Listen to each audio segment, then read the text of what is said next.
Thank goodness.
Welcome to the HEX Late Show. It's 43 OG here with you for another week of our thoughts and feelings about HEX and the HEX ecosystem. I've got the guys out the back. Let me bring them up. Tangent, Yo. what's going on? Yo, sick intro, man. Hey, Jexa, how are you, fellas? what's going on? Bluey, what's happening? Hey, guys. I really like that intro. Good. It's good. It's good. Yeah, I love the intro. I reckon it's the best one well. out of all the HEX streamers. Did you put that together, 43? Yeah, thanks to HEX memes. I just went into HEX memes and just found all the just downloaded all these memes and just threw them all together. It was like super easy to do. I'll tell you another one I like, but it's kind of like cheating. Crypto 7 uses footage from the HEX and Pulse race cars as his intro stuff. And because I'm such a car enthusiast, for me, that's like epic intro. So it's like, you know, he'll use the latest, whatever the latest footage is from those cars, like racing around. And why not? I mean, we've got all this marketing material. We should be using it. Like, we should definitely be putting it out there. My favorite is the HEX Asians outro. That's a cracking song. It's just like Indian dude kind of singing. I've got to admit, the subtitles, and the subtitles are hilarious. I've got to admit, I've rarely ever watched their show. I'll have to find out. Oh, their show is awesome. It's unique. There is no other show like it. It is completely original. I got to the stage where I was totally overwhelmed with the amount of content. I was like, I threw my hands up in the air. I can't keep on top of it all. But you have to go check it out. That's how I feel about. Actually does a similar one where in the middle of their videos, they've just got this guy on like a bongo drum, and he's like, I know. Where did that come from? That meme kind of went hot for a good while, didn't it? I know what you're saying, Jexa, with the feeling overwhelmed. I feel the same way about all the stuff to do with crypto and HEX in the ecosystem. All the stuff you can possibly be doing, all the buttons that you need to click. Yep. God damn it, so many buttons you need to click. Between get to work, you little click monkeys. Man. I go out on the streets and click this button. Clap, clap. Yo, I tweeted out today. I think this is a very important point. In my opinion, and I'm sure Richard agrees with me, HEX is the Schelling point. You may or may not have heard Richard describe or explain the definition of what a Schelling point is in the past. I'm not going to bore you guys with it now. If you don't know what it is, go and look it up. I believe that HEX is the Schelling point. Everyone, or lots of people, have run off and done all this other different shit, and it's on a varying spectrum of like being legitimately related to HEX through to like loosely related to HEX that it's not really, right through to outright scams, right? Like there's the full spectrum of what people have gone and involved themselves with, either deliberately or accidentally. I believe that HEX will be the shelling point where that's where everyone will come back to when there is that uncertainty of what will have value on Pulse Chain. Or do you think that's where... Sorry, you go, Blue. Well, I know for myself that, like, especially with all of the derivatives and like with Hedron and with like Cosa and with all the Maxi and all of those other perpetuals, like, I always use HEX as my basis. And I try to increase my position in HEX. So I don't worry about USD price of all of those things. I always think, I'm always swapping between HEX and one of those things anyway. That's what I'm trading, you know?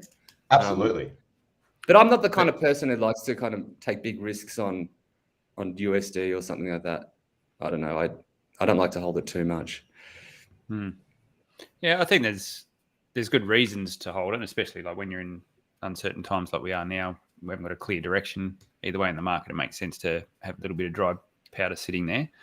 But I think the reason why we got into HEX in the first place was because it was a store of value and somewhere where you felt you could comfortably put your funds and grow your bag there. And I think, like what you're saying, Tangent, I think that's what will happen if people want to take their money and they maybe they've got some gains in something else. What do you do with it? Well, if we're in a market that's trending up, the last place you want to have it is sitting in the US dollar, which is at some point that's going to top out. So you won't want to be putting it in there. So where do you put it? That's a nice safe way to put it and continue to grow it as well. So I think you're right. It will be that. The only good tactic that I've heard of with like a stable coin, especially in particular for the fork, I think I mentioned this before, is that sorry, I just lost my train of thought there. So with the stable coins, so I can tell you what. You go. Yeah, so what you could do is, instead of buying HEX and waiting for the fork and hoping that the value of them both combined is greater than what you had in the first place, and then if you wanted to get into your PulseX or your whatever you go from HEX, there's a lot of things that can not work out there how you expect it, and having a big pile of USDC at the fork, even though you're not going to get any copies of that, you could then take that USD and take it over to that chain in whichever way that the people are doing it safely. And if that's a bridge, you might want to know that that's a risk at the moment with all bridges. And but then you will have that economic energy, and it's a bit more of a safer way of knowing rather than the speculative. I mean, it's all speculative, really. Anyway, yeah. So I can talk about the play that I done on the ETH fork, and I tried to do it on ETH Fair as well. Keen to hear. And it didn't work, and it wasn't anything super intelligent. It was just using the US stable coins that I had and swapping those into HEX. And in one instance, I was over there early enough on ETH, worked out brilliantly, got a nice bag of HEX, and then that rocketed up as well. So that was dumb luck, really. It was just being over there quick enough and the pool still being full enough to be able to take what I could out of that stable coin before it was zero. I wouldn't call it full dumb luck, though. You had a logical thesis, and that was that stable coins would be likely to lose most, if not all, of their value. So you may as well be in something that happens to have a better chance of retaining value. Yeah, and you had to be. But that was more about speed. I think more what you mean is that you got quite lucky with the timing of it, or that think stars aligned. There was a luck element. Yeah, and to be honest, like over in Oz, we were asleep when the actual fork happened. So I was like 12 hours late for the fork or something. So it wasn't like I was over super early. On ETH Fair, I held off going on over there. There was a little bit more risk involved in that one. Didn't seem like it was getting as heavily supported. So I waited, I don't know how many more days it was. It could have been a week more. Total different scenario over there. Tried to do the same. No value at all in those pools already. So people move pretty quick. Will that happen again on Pulse Chain? Probably not, or you'd have to be super quick because everyone in the community is smart. They know what's going on with it. They know how to move funds between the chains. They know what's likely to happen over there. So, and I mentioned this last week, Tangent, whatever happened on ETHW, don't expect it to play out the same on Pulse Chain, because different community, different level of expertise in terms of the products on there. Yes. Like there's some sort of like lessons or logic that you can kind of like apply, but not directly. Yeah, so I think there was a nice interview with Ivan on Tech. So sorry, were you? No, keep going. Yeah, we'll come back to other things. No, that's cool. Yeah. Go ahead. There was an interview with Ivan on Tech. So, I haven't been keeping up with Ivan on Tech, and then I checked his YouTube channel. He hasn't been producing much content. That's right. He stopped doing he was doing crypto in the morning every day, and then he stopped doing that when they launched. He launched like Moralis, which is not a crypto, by the way. It's like an educational platform for developers. And I think he put all of his focus in that, whereas him and his business partner used to be split, where the other guy was doing all the back end shit and he was just basically doing the promotional videos every day stuff. I think they both went deep on that side of it. I just think his bags must be so heavy that he just hasn't got time to edit videos and do shit. Of like what? He must have bags of what? Oh yeah. Bags of just crypto bags. Like after the last, after 69. You have no idea. You have no idea. Who knows what he gets up to in his private changing and trying I can tell you some insight is that he got caught for the same shit that all the other influencers get caught for, in terms of like he got caught out. He was announcing he used to have this list where he would like announce 5 gems of fucking week or something. Don't quote me on the exact stats, but he had like a release, like he would release new projects that he thought were gems. And someone looked at the on-chain and saw that someone was buying a shitload of it before the shit would get released and then dumping it immediately after. Classic, right? Like you know what's going on. He's definitely doing it, right? So even though you can't prove the wallet's his, it's obvious. And I highlighted this at the time because it was around similar timing to like Alex getting wrecked and like disappearing from crypto forever after Richard Hart just absolutely destroyed his reputation. Ivan took the opposite part of Alex. Rather than running off and hiding, he literally just drove the narrative. He came on his show every morning, Good Morning Crypto, I think the name of it was, and he pretended like none of that shit was happening. On Twitter, the only response he gave it was, someone in the team must have accidentally leaked the list. So like effectively like third party. Like someone leaked it, then someone got their hands on it, then that person must have exploited it. So far away from me that like as an excuse. Drove that narrative, never apologized, never addressed it ever again. Let everyone do like their hater voices and shit like that. Just ignored it until it went away. Right? So I'm not saying that what he did was good from an ethical standpoint. And obviously there's a heavy assumption in here that it was him or someone close to him who was the person who was doing the like pump and dump shit. But the point is that how he handled it was correct. Like in terms of if you care about your like public reputation, is you ghost on haters, you don't give rumors and accusations any oxygen. So I think it's an excellent example of how to handle like accusations and hate.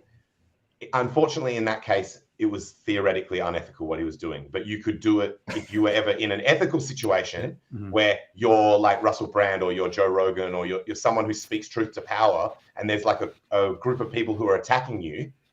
You could just use those tactics for good. I think that's the standard business model for influencers, isn't it? Like they've all been caught doing this. Who was it recently? Lark, was it? Or Sorry. I just have to add one more piece. The meme that went around was just a bug, bro. I don't know if any of you remember that, but it was basically a picture of Ivan and the text, just a bug, bro. Because the narrative that he gave was it was a bug on their system that allowed the list to leak before it got published publicly. Yeah. So everyone's like, just a bug, bro. Just a bug, bro. Like whenever anything would go wrong in crypto around that period of time, just a bug, bro. The just a bug, bro meme of Ivan on Tech would get like smashed onto that shit. It's basically like a universal excuse for anything. So let's just have a look at a clip from that interview. I called the top on the day. Like anyone that's wrecked after I called the top on the day, you're just like, what can I do for you? I guess wait for I call the bottom, which, hey, they stop raising interest rates. Could be anytime soon, you know? As soon as they stop raising interest rates, we're going to the moon. It's that easy. Hell yeah. It needs to be like a real stop, not like a pause. Hell yes. That's as close to, you know, a forward-looking prediction in the crypto wise. Crypto sector wise, yeah. You know, so he wasn't giving a forward-looking. No? Yeah, that's right. Yeah, it was just the whole sector moving up. So that's what we need to be looking at, guys. We need to be looking at what are they doing with more of an if-then statement, right? It's like saying if this happens, then it's likely that this will happen. Yeah. And then there was one. It's not that it wasn't. Yeah. I mean, it's not the go on. most new. I mean, there's loads of people who would be saying that. That's not like going against the herd. It's not earth shattering. Yeah.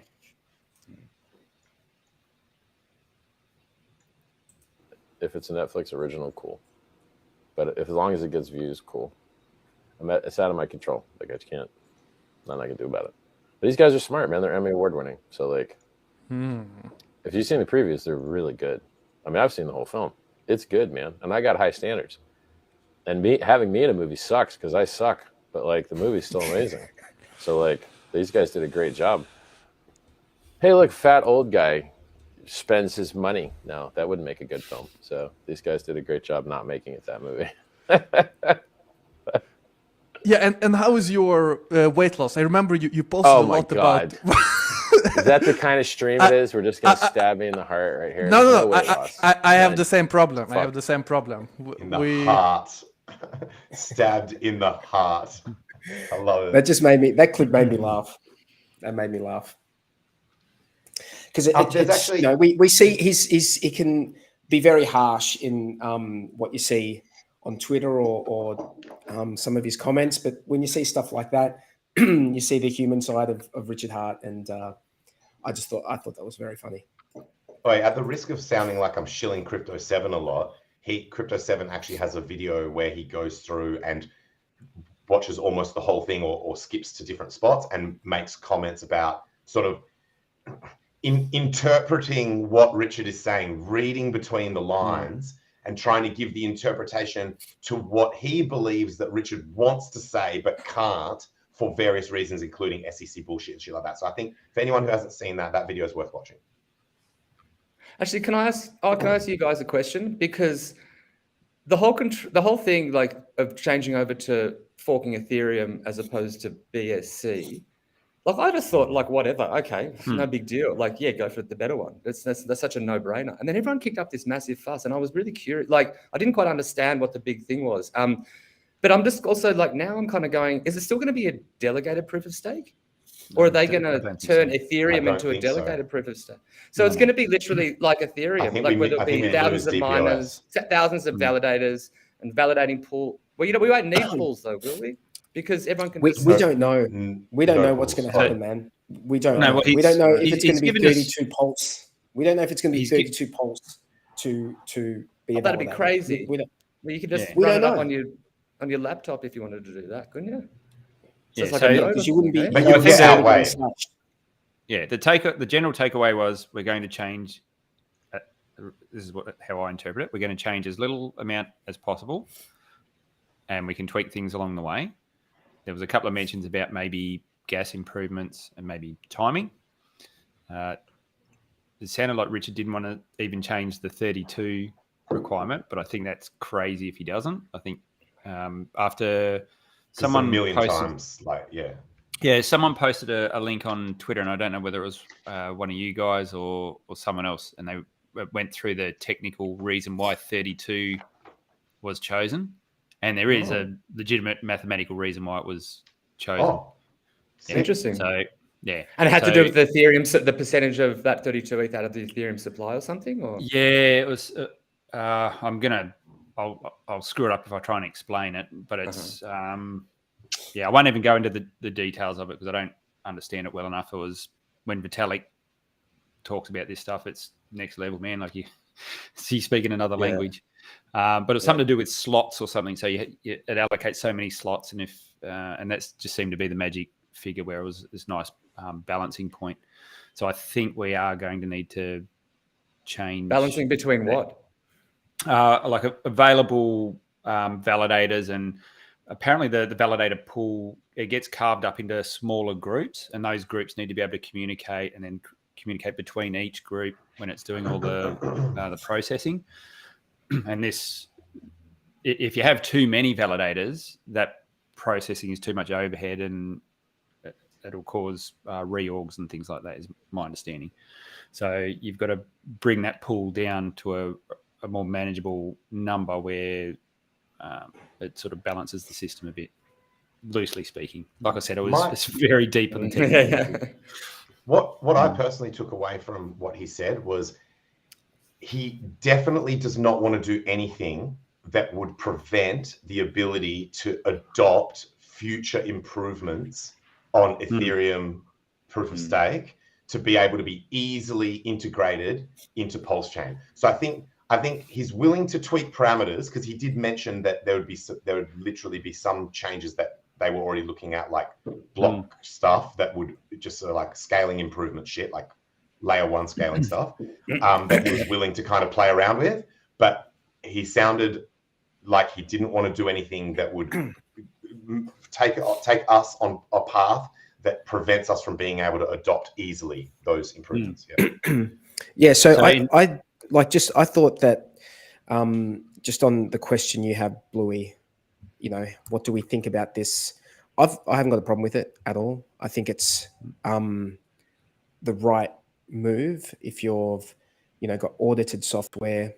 The only issue I see, the only problem I see, well, not the only problem, but the main problem I see is more from a marketing perspective, because you've gone so hard in the other direction, talking about what you were going to do with Pulse Chain previous to ETH 2.0.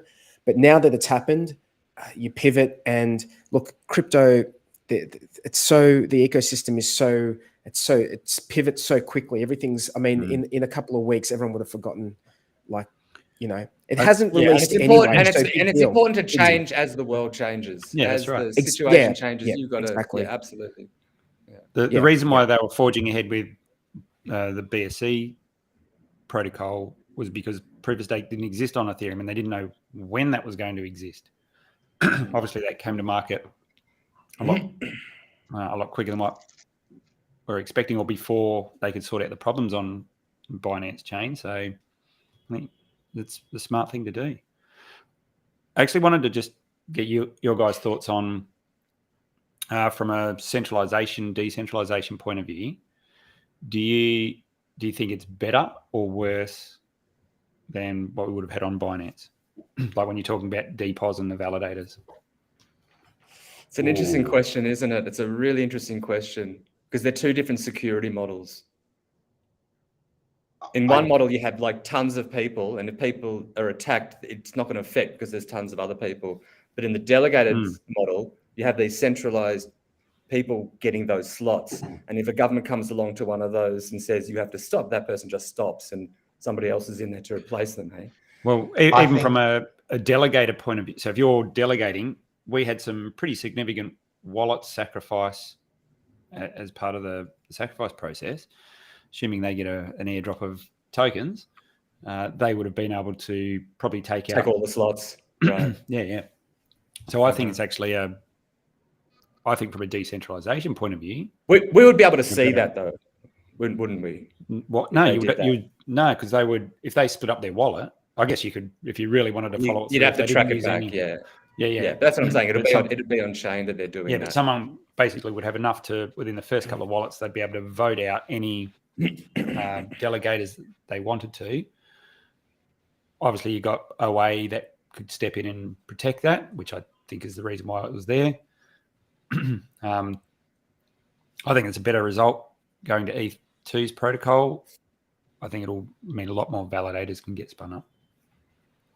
So, I like the idea of this is very interesting from the perspective of the censorship, the so-called censorship that's been going on the Ethereum network. Did any of you guys get a chance to see? And just before I say this, just guys in the chat, like people watching, don't freak out. Like just because I'm going to say that I watched a video by Eric Wall, don't freak out. The guy is don't freak out. He's a smart dude, and you need to and people, and this is, I see this issue in crypto is people can't separate like someone just being a troll, right? And then when they're talking like facts, when they're actually imparting knowledge. And he's when it comes to consensus networks, he's one of the smartest dudes in the world. So you've got to get out of the echo chamber. Yeah, you got to. If he's saying something about like Ethereum or about that censorship stuff, I'm listening to it. If he's saying like nonsense about HEX, I'm going to shit on him. Like, so for me, that's how I can see what I'm not just going to. So that's it. That's enough. We don't have to The challenge is, can you watch someone who's saying something that you don't like and mentally construct the argument that you would use to destroy their shit with logical flow, so that where you're like, actually, so when someone shits on HEX, I'm like immediately like, I would just say this, game over, easy. But so it's always fine. Like people who are like, no, just don't even listen to what these people are saying. It's like, well, are you scared that they might say something that you don't like and that you can't immediately disprove? That's the. Yeah. I actually think it's a better tactic is when you're listening to someone whose view you oppose, is to listen to them as if you agree with them and as if they are saying something very, very valuable. You give it that chance. And at the end, you can then decide and you can change your mind and you can go and look at other information or whatever. But at least you've given what they've said a chance. And maybe there is something valuable in there. Hey, can I just make a quick comment on what Jexa said earlier? It's this super quick. I would need to give that question more deep thought, but my initial thought is that I believe there's likely factors that outweigh that decision by a lot. So whether we are more similar to Binance or more similar to ETH in terms of the consensus algorithm, I think there are factors that that would impact the ability for the network to be censored that far outweigh whether it's that one or that one. Do you see what I'm saying? Like it might be sort of external things. Yeah, it might be like geographical distribution, how much people are relying on services like Amazon Web Services, the specific threat vectors, how people are handling that, the gangsterness of the people who are running the validators, whether they're willing to say like, yo, stick it. Like I think those sorts of things actually become more important. But I'd need to OG43, you're on mute, mate. Thanks, mate. I know, and I did watch that video that you watched, and in that, I've got a clip from it. I've got a clip from it that's very relevant to what we're talking about right now. So I might play that, and then we can have a chat. And just listen, guys in the chat. This is like more on the technical side, but hey, listen. We might learn something. 50% of the blocks in Ethereum are currently OFAC compliant. Is this a problem? Yeah, I think it's a big problem. So what should we do? Like, should we slash every single validator who's registered with an OFAC compliant MEV boost relay? I feel like we have to separate between two separate issues here. So one thing that's very important to remember is what is the reason that flashbots exists? So there's censorship in the network can happen at two different levels. Or actually three, there's more levels, but the two main ones is in the block construction process and then also at the validator level. The current censorship that we're seeing in the network is in this red box here, in the MEV boost portion. You have to remember, what was the reason that flashbots exist? Well, it's because what if in Ethereum there's only one validator that's really, really good at extracting MEV? If there's only one validator that's really, really good at extracting MEV, they are going to be able to provide much higher staking yields than anyone else. And then you're going to see, so let's imagine that's Coinbase, for example. Let's imagine that Coinbase is really good at this. Well, then you get a much higher yield if you delegate your stake to Coinbase versus, for example, staking on your own. This is why flashbots exist. It's because they're allowing any validator to mine, to make blocks as if they were Flashbots, as if they had access to Flashbots' MEV extraction techniques. So what Flashbots is doing is allowing validators to not have to redelegate their stake to someone else, but still be able to mine these very profitable blocks. So they're preserving validator-level decentralization in the system. Now it's come at an awful cost, right? It's come at the cost that they are now OFAC compliant and they're building these blocks that everyone's using. They're relaying these blocks, and this is a terrible thing. But at least we have the opportunity here that validators can use other relays, and there are technical ways that we can. So basically, before the merge, Flashbots only used to create a portion of the blocks. So we can go back to such a model. We can use PBS, we can use inclusion lists, we can use partial block auctions, and we can go back to a model. There are technical solutions to this specific problem, which we're in now, where Flashbots are creating these entire blocks. And if Flashbots is censoring that, that also then applies to the validator. But at least we're in a situation where validators can use other relays, and we can implement these technical solutions that force MEV builders to include certain transactions. So there's a solution to that. Whereas if all the stake was centralized in Coinbase's hands and they start censoring, well, that's a much worse problem, right? So this is why I'm not going out on Twitter and saying, let's slash all the validators that's using Flashbots. What I think we got to do is we got to explore these technical solutions to reduce the impact that the MEV relays and the MEV builders has. There's a way for us to dig ourselves out of the hole that we're currently in.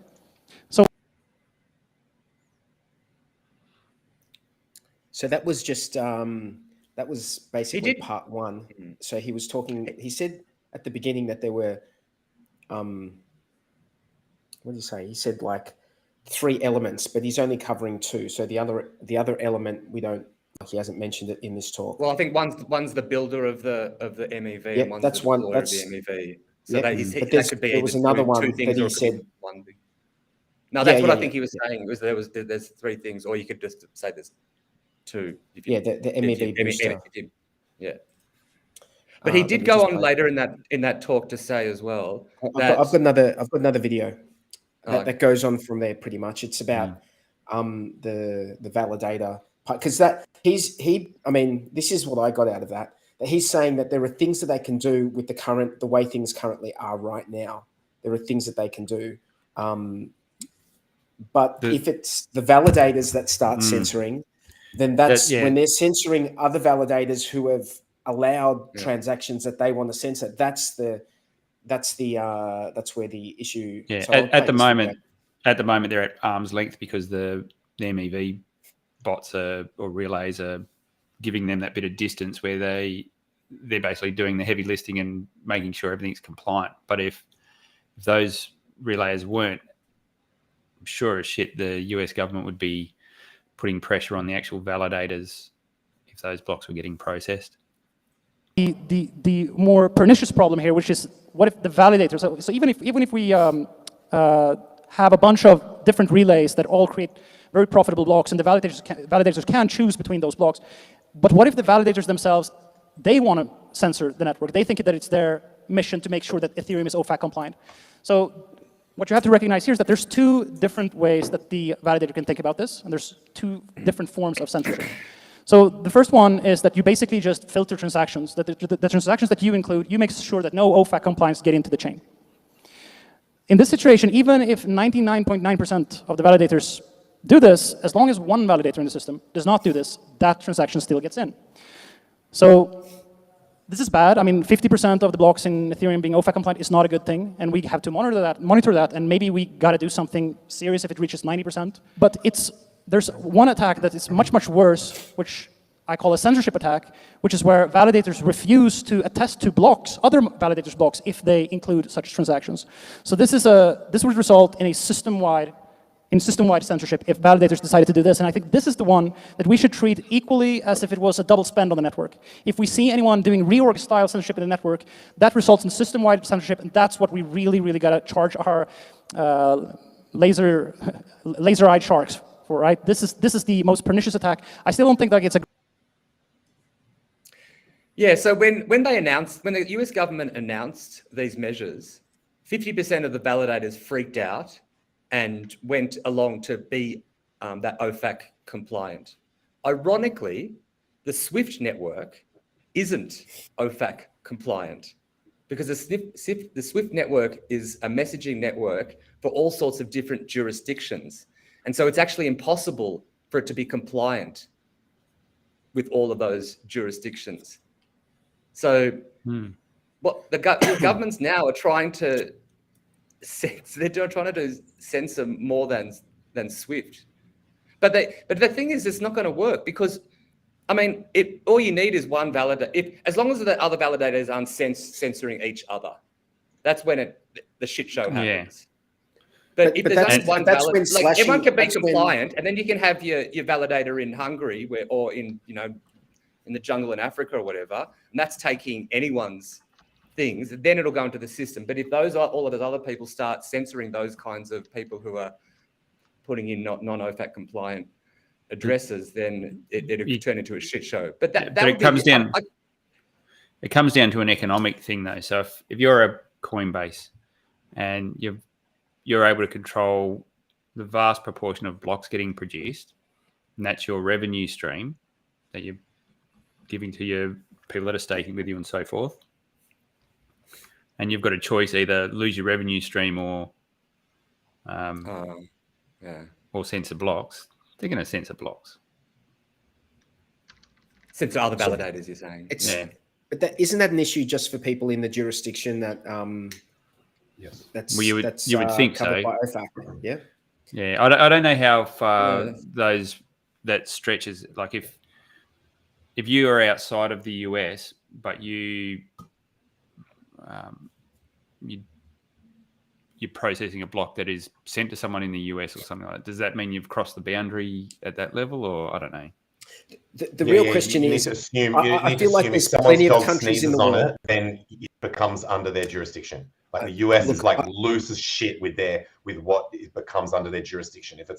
If someone said the word America within a 100-mile radius of the thing happening, it's under their jurisdiction. It's like, so just assume that they can do it anywhere. Wait a second. Unless you're in North Korea. They can't go into another country and enforce.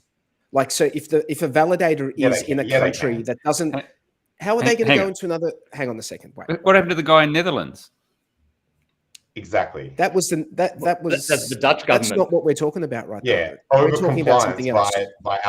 Over compliance by allied governments is absolutely a factor, though. What we're talking about here is that if there's a validator in a country that does not cooperate with the US, for example, that's what I just said. Is the US going to go into that country and go and unplug the validator? Like, no, but that's, you know what that's I'm a saying? minority. That's a minority number of nation states, man. Like you could probably list them on both your hands of places. So that's all that. But that's talking about. There's loads of countries that America doesn't have their reach, like Russia, China. Come on, man. Don't be naive. Like India, Turkey. Like there's tons. I mean, they can go and target specific individuals using a ton of resources to get that one individual. Absolutely. But in terms of like systemic, like censorship, like I'll just say this. It's definitely somewhere between what it sounds like you guys are implying and where you think it is that I'm implying. But I'm just trying to recalibrate you guys. And I'm just trying to recalibrate you guys that it's a lot wider than what most people would imagine is all I'm really saying. But that's just imaginary fear. I don't know, man. That's also there's agreements. There's agreements between countries. Okay, what one country can ask another country, like the US can't just go into another country and do shit. They've got to go and make a request through the federal police or not formally they can't, but come on, man. You know how this shit works. Yeah, I think Jackson and I agree. This is a 2v2 battle. We've got a 2v2 battle here. Yeah, individuals they can target. Individuals they can target, and they can pour tons of resources to validators that can get spun up. But as soon as like there's thousands or millions of individuals that they want to be targeting, forget it. They haven't got the resources to do that. They're trying. They're trying with all. I sit with one foot in each camp because at a corporate level, they will come down hard. And that's what I said. If it's a Coinbase or someone like that, fair game. And that doesn't have to be just in a US jurisdiction, but if it's a corporate entity somewhere or there's someone they can pin their foot to the ground, they'll go after them. But the beauty of having the ability to have thousands of validators means that can they shut the network down? Well, no, that it'll just things will pop up when they need to keep running the network. Same as Bitcoin. It's same as you go. Just-in-time security, bros. It's very interesting. This whole idea of jurisdiction is very interesting because you can have places which have both jurisdictions over the top of each other, and then it just becomes which one you decide to go with. I think the easiest way for me to make my state point and is federal type things. Well, actually, do you know what laws stand for? Land, air, water, space, and they are the 4 different jurisdictions of like what that laws apply to, and they are very legit. Land-based. Yeah, of course it is. Yeah. Yes. No, but is that where? No. 43 is asking if it's a backronym. I was going to say that's where it came from. Is that straight off Wikipedia? I'm voting backronym, man. I'm voting backronym. Urban Dictionary. That acronym was back calculated. Like I believe. I would assume. But it doesn't matter. It's a good one. It's a good one. It's a good one. Regardless. It's too good. It's like it's really good. No, well, I've been researching a lot into jurisdictions lately, and like land jurisdiction is very different from maritime or sea jurisdiction. Yep, completely different. And so you can be if you decide that you're on land and that you're you're doing whatever you're doing under that jurisdiction, and you can write an affidavit, and that has to be treated as a weight of evidence, right? With the weight of evidence, like you can decide what jurisdiction you are in. So even the US government has its hands tied, and there are tons of like Supreme Court decisions within the US government, which have looked at all of that jurisdictional issue, and I could give you some more interesting examples, but it's probably a bit of a tangent. I just want to make one super quick point. Even if we assume that you guys are correct, what Day 43 and Bluey is saying, and I would say that's best case scenario. These threat vectors are still real and they need to be considered, and they are like, I don't think what you guys are saying is enough to write off it being a real threat to Ethereum and other such networks. I think we'll be fine, and I think people will come with serious threat to Ethereum. It could become a serious threat, but right now, I don't believe it's the case. I don't believe. I think Pulse will be fine because everyone's a G. Like So Pulse. Bluey, I don't think Ethereum proof of stake will be fine. Bluey, going on your theory of the what was it? Land, air, water, sea. I do. I think space. I think space. Ethereum PRS will be fine. Space. Yep. This is where I think, and whether or not that acronym's true or not, by the point. But what we have is this digital realm where none of that applies. So everything you've spoken there is it's not clear. It's not clear. It's in this physical realm where we've got this weird digital space, the meta space, and it crosses borders and jurisdictions. Yep, and it's very ethereal in its nature. So it's very hard for them to pin that down. That's why they're having such a hard time with DeFi. So I think, and it's literally impossible to be in compliance with every single jurisdiction at the same time, which is why Swift can't even do that. It's not possible. It's just not possible. Yeah, because there's conflicting rules in all the jurisdictions. Yeah. Excuse me. So as a little side note, apparently our mate Sam is it Sam Bankman-Fried? Bankman-Fried. Yeah. FTX. Apparently he's trying to get some sort of bit license introduced in the US, which will cover all DeFi stuff. That's that New York license, is it? I think it's similar. To that. He's trying to get it throughout the US. It's not surprising. He donated massively to the Democrat Party, and they obviously got in. So he's probably getting all sorts of favors, getting kicked back now. And and he's been out on a bit of a media run in the last couple of weeks, doing the CNN. He's definitely making a land grab, and the amount of he obviously cleaned up big on all the. So I think did he end up? I'm not sure if he ended up buying Celsius assets or whether he's still in talks with that. But Voyager, I think he brought theirs. BlockFi, I think he rescued them. rescued. Basically, he got all of their money pretty much. And now he wants to buy them. yeah, pretty much. So yeah, I think he's a bit of a risk there in what he's doing as well. They're getting pretty big. Maybe he listened to Richard. A Bitcoin top. So when you hear complaints about the OA this and the OA that, that's the kind of shit it protects against, is external threats like that, people coming in and taking ownership of networks and things like that. So there's a reason why we have things like that, and you've got to, whether you like it or not, there is always trust in these networks at some level because of the ownership that happens in them. It gets tricky though, because the narrative slightly changes with each thing. Like HEX, there's the narrative of the OA. Then Pulse, okay, there's the narrative if you want to keep it safe. And then Pulse X.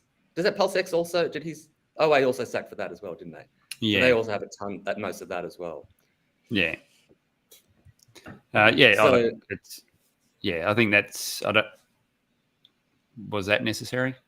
Who knows? I thought not. But obviously I was wrong. And also I don't understand the economic. Like, I understand the diamonds analogy, but it's this is completely different from that, because you don't see like with the diamond analogy, they hold all the diamonds and they just give them out little by little. But the HEX OA doesn't give any out. No, I mean, but you can go mine your own diamonds. Not staking. The people who have the diamonds don't control the supply of diamond. I mean, they control the majority of the supply, but not all of it. The thing is, in terms of the market, though, like, okay, so you have one big player, but then you have the market, and that market is probably similar to every single other kind of distribution of that big player holding so many sets a higher price for everyone, even the smaller players. So everyone benefits. So as a thought experiment, if the OA, if let's say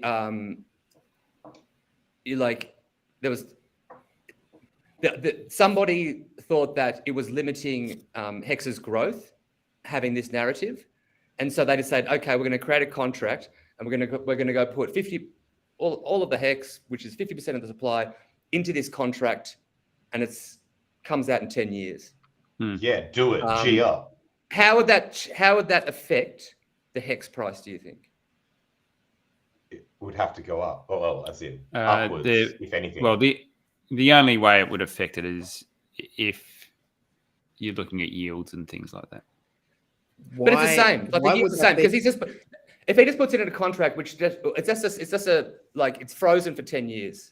That's all that contract says. Yeah. So if you're assuming it's never going to stake, then it's the same. Oh, so it's not staked, but it is locked. Locked, but not staked, and not burnt. So it will eventually be retrievable. Wow, that's genius. Who came up with that shit? Me, just then. Oh, damn. I always knew you were a genius, man. But why do you guys assume, like, I'm just going to play the devil's advocate. Why do you assume that that's better than the current status quo? No, it's just a thought experiment. I don't know. Trust out of it. It takes the trust out of it. It takes. So you saying one thing that happened? But if someone forks the network, and then the OA is a toothless tiger because it's got all its shit. Locked, But it wouldn't need to lock only on that other network. It wouldn't need to lock everything. But why? Why even some of it? Why? Do you know what I mean? Like, just look at the behavior. Almost 3 years of just like flawless behavior by the OA. But hang on. It's like bro. We don't need it. Bro. We don't need it. That ability is there now. Yeah. At the F or ETH fork, whoever did that could have written out, scrubbed the whole HEX contract if they wanted to, or the whole the HEX OA's addresses. Oh, I don't think they could do that. I don't think it's that easy to do, mate. I don't think so, man. I don't think so. This is a database. They can do that. Not on a fork. Everything's interconnected, dude. But wasn't Richard talking about when he forks, there are some scams? Admin keys. If a coin has admin keys, they can. No, he was talking about scams that he was talking about scams that he didn't want over. We're yet to see whether you can even do that. Bluey, we're yet I to don't see even know whether that you it can can do it. even be done. Actually, Bluey, Okay. that's Didn't a good they- point. That actually, Didn't they? But Bluey, they did it that's to an extent with the ETH-W. Wait. They did it to an extent, I think, with What ETH-W. did they do? They did some sort of censoring because they put a whole lot of ETH into, like, so. I'll do what Richard's going to do. Hang on a minute. I'm going to check. Hang on, Bluey's got a really good point here. Bluey's got a really good point. Richard said there were going to be some coins that he was just going to fuck them off. Yeah, but I'm not sure that you can. Let me just have a look. I'm trying to think if you even can. They did it with the Ethereum DAO. They did it with the Ethereum DAO hack. No, that was a rollback. No, that's a roll. That's different. That's rollback. That's a rollback. No, but not all of those transactions. Not all of the. How much did they roll it back? Not everyone's transaction. Before the hack. They rolled it back to before the hack. They rolled it back to before it was hacked. No, but the transactions that happened after the hack were still in there. Like if you bought Bitcoin after the DAO hack, you still let me explain Bitcoin. it to you. The DAO hack in terms of Superman. Superman, the second movie where like he flies around the world. Remember that one? And he flies around the world and makes it go back in time. And then he stops his chick from dying. That is the fucking DAO hack. This is what happened. Yeah. But in that alternate universe where Lois Lane died, that's ETH Classic. All right. I can resolve this for you now. So there was one particular token which said was not going to get brought across that we could all agree on. It is on testnet and had a token transfer an hour ago. So if he could have scrubbed he would have. So he didn't, but could he? Like 43. That's yeah. I'm with Bluey on this. That just because of the testnet, he might just not have been fucked to actually do it properly yet. Like as in, you know what I mean? But 43. The answer to your question is why bother doing it? It's not for people like us who are highly convicted and highly convinced and look at the history of the OA's behavior and be like that. It's obvious that it's not a malicious party. It's for all the other people. It's for all the other haters and everyone else that doesn't share that view. It proves to them trustlessly that it will not be a problem for 10 fucking years. So, and a decade in crypto is a century in normal time. Yeah. So the thing is, it's effectively forever. I just say fuck those people. That's what I reckon. As a tactic, it wouldn't change their minds. It probably wouldn't change but then they won't enter. I think it would be enough to change their minds. They might enter anyway. Maybe.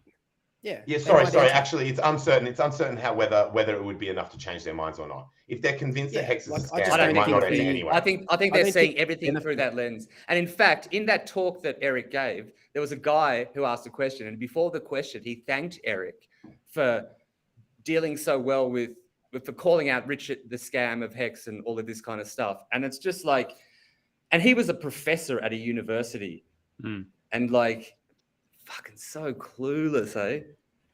I actually think this is an amazing hybrid solution, and not hybrid, halfway house, like as in, so it's not a full burn where the shit is just bin. That would be ridiculous to just like bin. Then why even generate those tokens in the first place if you're just going to send them to a burn address?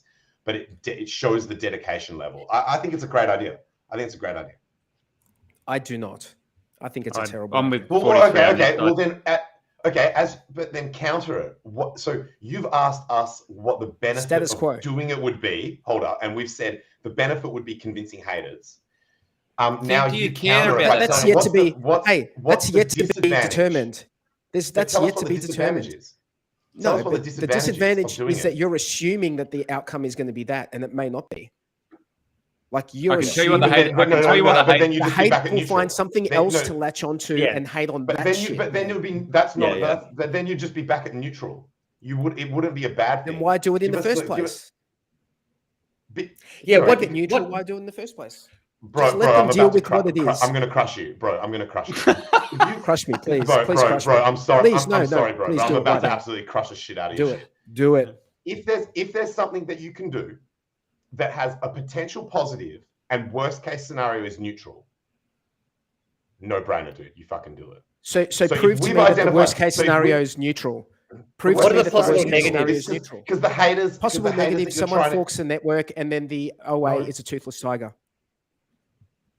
Okay, so that's the answer I was looking for, by the way. So hang on, I was looking for you to give me a reason of why there would be a potential negative. Now, hang on, OG40, can you just explain to me how that works? Because I don't understand how he becomes a toothless. They become a toothless I want to hear more about the teeth on this tiger. Well, for example, when we had that once-off situation where we had the big payday, the OA was able to do shit, right? Now, but if someone talks. But that's it. Dude, that was that one time. No, the big payday. On. What else can they do? Can I? Okay, do you want to cut me off? Yeah. Okay. All right. Fair enough. So if someone forks the network, what can the OA do to reduce yield for everyone else?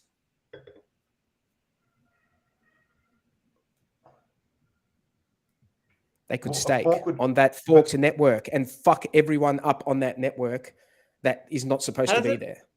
Right? So the OA can do shit. The OA has got power, and the OA getting rid of that power makes no sense to me. It was there for a reason from the beginning. Why get rid of it? It makes no sense to me. There's not going to be another big payday. That was a unique event. By staking everything, it fucks the yield on that other chain that the OA doesn't like, is the theory, is what 43 is saying. Is that there's a capacity there to fuck the yield on the chain that the OA doesn't want HEX to exist on by staking all the HEX. Yeah. So diluting the OA has the key. So you're saying the OA has the ability. So you're saying the OA has the ability to fuck HEX on other chains. On other chains, their ability. Yes. They have the ability to destroy HEX on other chains. And they wouldn't have that ability. It's a toothless power because it's a power you would never want to use. Why would you ever want to use that power?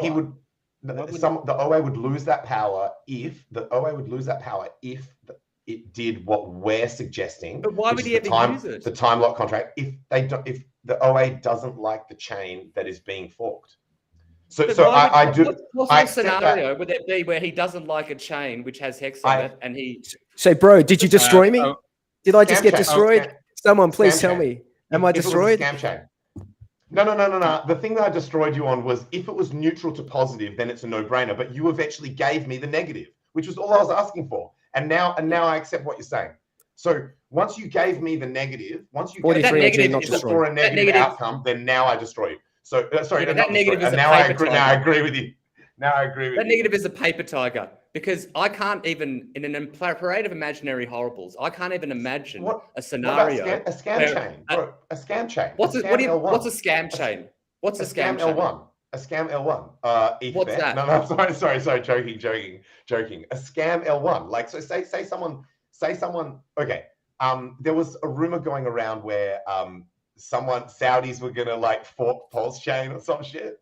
Like, I don't know if that's true or not, but that would be the example of what 43 is talking about. Richard. So you're saying that Richard could the OA would destroy yield on a fake version of if someone forks Pulse Chain. That makes no sense. Not Richard. The OA. The OA could go, look, that's a fake Pulse Chain. I'm just going to destroy it. Boom. That makes no sense. Why would you destroy it? You let it go. Everyone go get your coins and extract as much value as you can. Like the OA would have no reason to destroy HEX on any chains. I vote that I think the OA would dislike a fork of Pulse. That's my vote. Do you agree, 43? It's not up. It's irrelevant whether they like it or not. Yeah, you think they're going to kill HEX on any other? As much as I know about. If they start killing HEX, if they start killing HEX on other forks, that makes HEX less valuable. There's no way the OA will do that. I think the main point is the haters are going to hate regardless. If you lock up the coins, the argument will just change to, the coins are only locked for 10 years or the coins are only locked for 15 years. So you're not actually removing any of that. Fair call. It's people's bias that he's against, not the actual truth of the matter. And that's why I said fuck them. Like, let them come to the realization in time when HEX is a lot more expensive. And we just need to keep as the HEX community, and we understand, we see, how good it is, how good the contract is. We just need to keep, beating the drum against these haters, just like waves beat up against a cliff face and slowly erode it away. That's what that's what the HEX community needs to keep doing. I actually just thought of a couple of others, is the ability to use the coins for things like cross-chain LPs and shit like that. Like, you don't know what could come up in the future where you're like, where you actually do need a stack to do some shit, maybe. So, and here's another one that overarches everything is unknowns.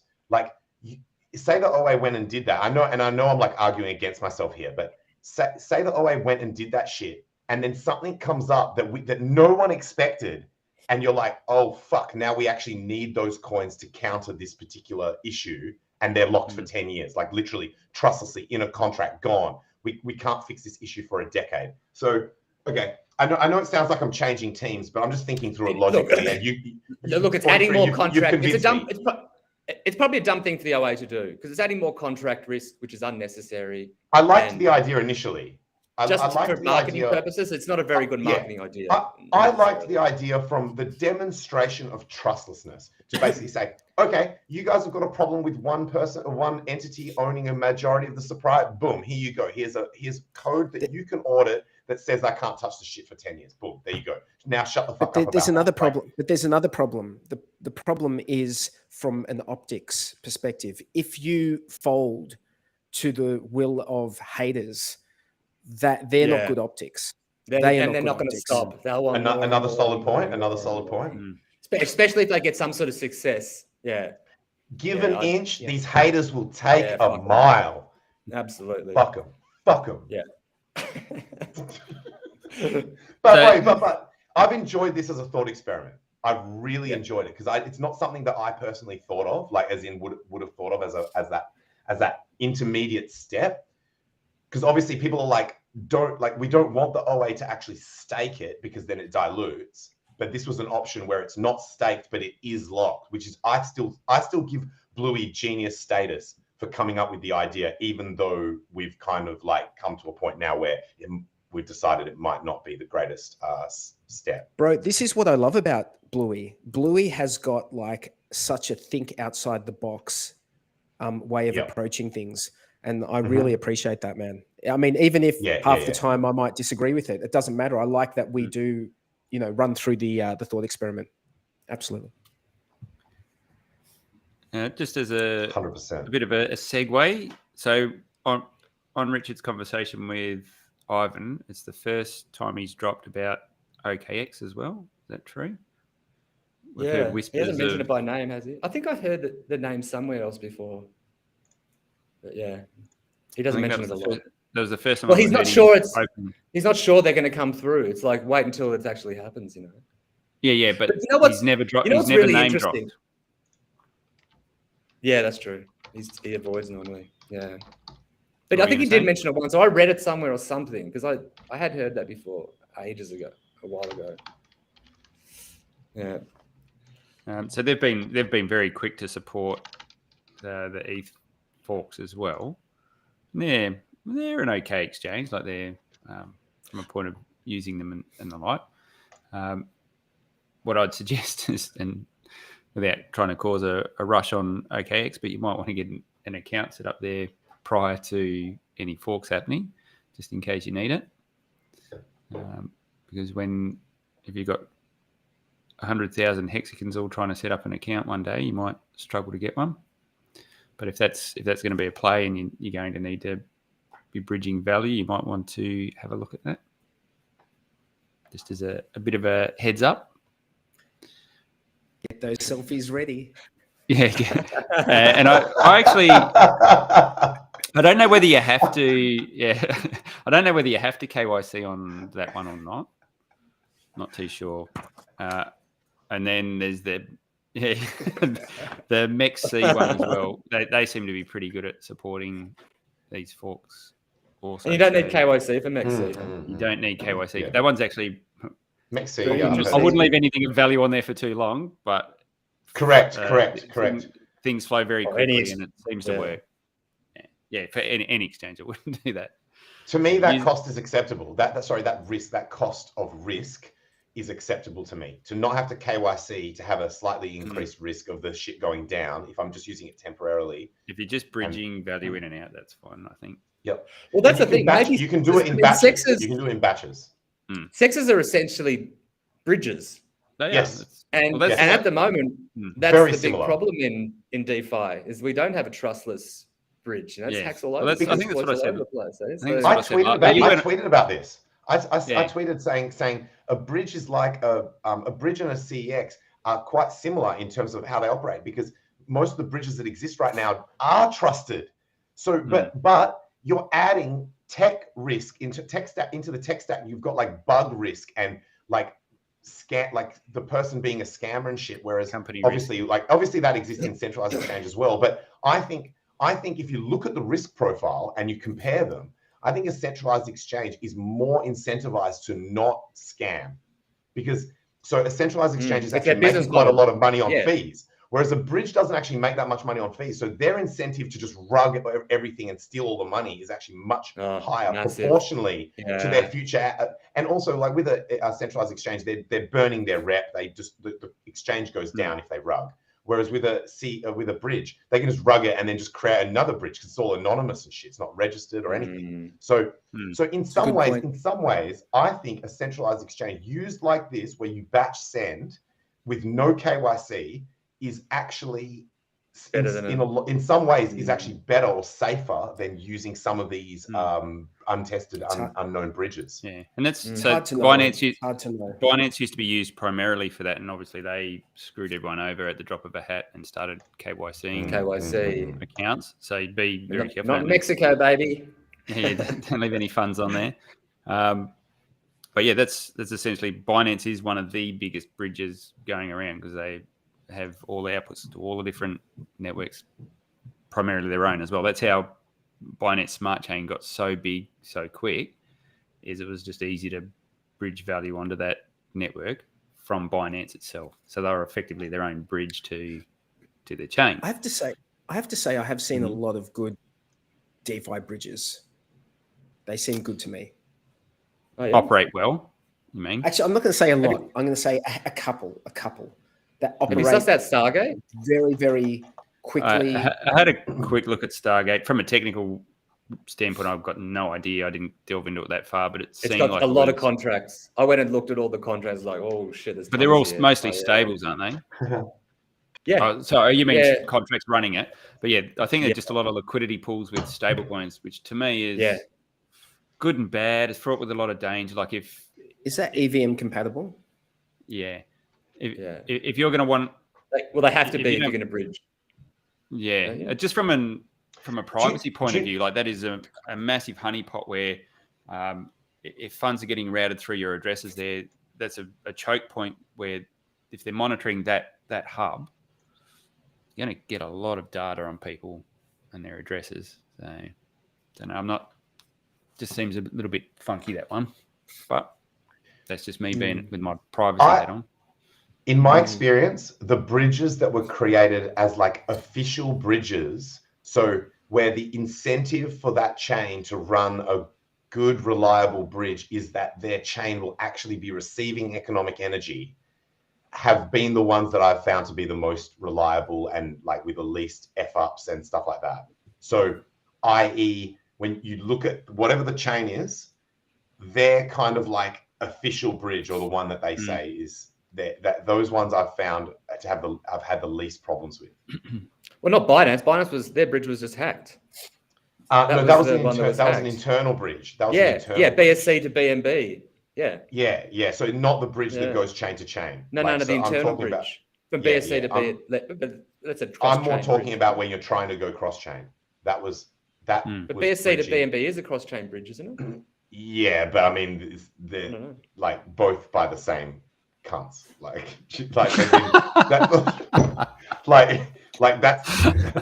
I don't really count that as a bridge. That was more structurally how they got the chain to operate. Like that was more of an internal structure for the operation of Binance Smart Chain to operate, rather than anyone using it to try and get economic energy to another ecosystem. So you see what I'm saying? Like that. So ecosystem is probably the best word I can use to describe it. That was a bridge within the same ecosystem. Whereas I'm talking more bridges where you're going from ecosystem to ecosystem, like AVAX to Ethereum or Polygon to Binance or whatever. I think we had this. I don't think you were on with us last week, Blue, but we went into the bridge thing last week as well, and I think I made the comment that that's the nut we need to crack as an industry this time around. The Uniswap made big leaps and bounds into the whole DEX thing and being able to freely trade things, but we still haven't got that cross-chain thing, and that's where all the hacks happen. That's the biggest risk. That's and that is from go back a few years, and everyone was like, one coin's going to rule everything, and it'll be Bitcoin, and then everyone started to slowly change. Oh, maybe we can have more than one coin, and obviously the maxis still stick to their Bitcoin's the only one. But we're going to, I think it's clearly evident, we're going to end up with thousands of tokens. We already have thousands of tokens, and you can hold your value in whatever damn coin or token is appropriate for you and meets your needs, whether it's speed, security, yield, whatever it is.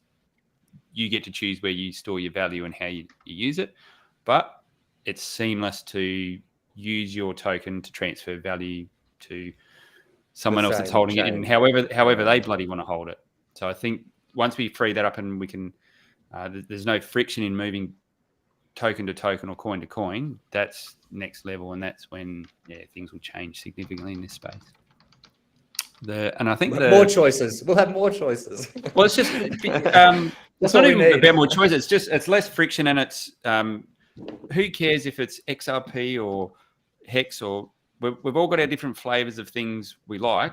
It's like having I care if it's XRP. That's just fake. Actually, I'd like to say something about this. Because there's been with all the like I think like watching. I want to talk about Zen. Sorry, but like I think it's been an absolutely astounding launch. Okay, I'm sorry. I'm just going to turn my camera off quickly because I don't want to get unfollowed by Richard soon. Well, he's still following me. I'm not a part of this, Richard. Honestly, like I can't believe the hate that's come out. They've had the most incredible numbers on their launch, and you can't deny that. And I've been going over to their Telegram. You know, I've been a few times. It is a real mixture of people over there. It's people from HEX community. It's people from SHIB. It's people from the Drip network. It's people from Safe, whatever, Moon or something. There's a whole ton of crypto communities over there. What about no coiners though? Wasn't it meant to be? Well, that's the perfect thing. Okay, I want to give you. What does this have to do with HEX? What does this have to do with HEX? Because this is the HEX Late Show. And last time I checked, that has nothing to do with HEX. Well, Dexter was just talking about how we can choose where to store our value, and you'll have thousands of coins. So that this is something that's come up in the HEX. This is why I want to bring it up. I want to bring it up because I think this is an opportunity for Hexicans rather than, and it shouldn't be treated as a threat. There is it adds a tool to our belt in terms of onboarding, and I'll give you an example. I did an acrobatics course this week. And I met up with a friend who I'd seen a couple of times. We started talking. I said, "What have you been doing?" I haven't seen him for a few years. Yeah, I've gone into crypto. Blah blah blah blah blah. He said, "Oh yeah, I've gone into crypto, and I started doing a little bit. I bought $100 worth of Ethereum and da da da." I said, "Oh yeah, did you put it on your own wallet and stuff?" And he was like, "Nah." I said, "Yeah, I've got my own wallet. Yeah." And then later I found out, no. What he meant was it's on Kraken. And so I said to him, "Okay, well this is." And we talked more and blah, blah, blah. And then he wanted to learn more about it. I said, this is the easiest thing to do. Set up a MetaMask account, send your ETH over to there. That's your first step.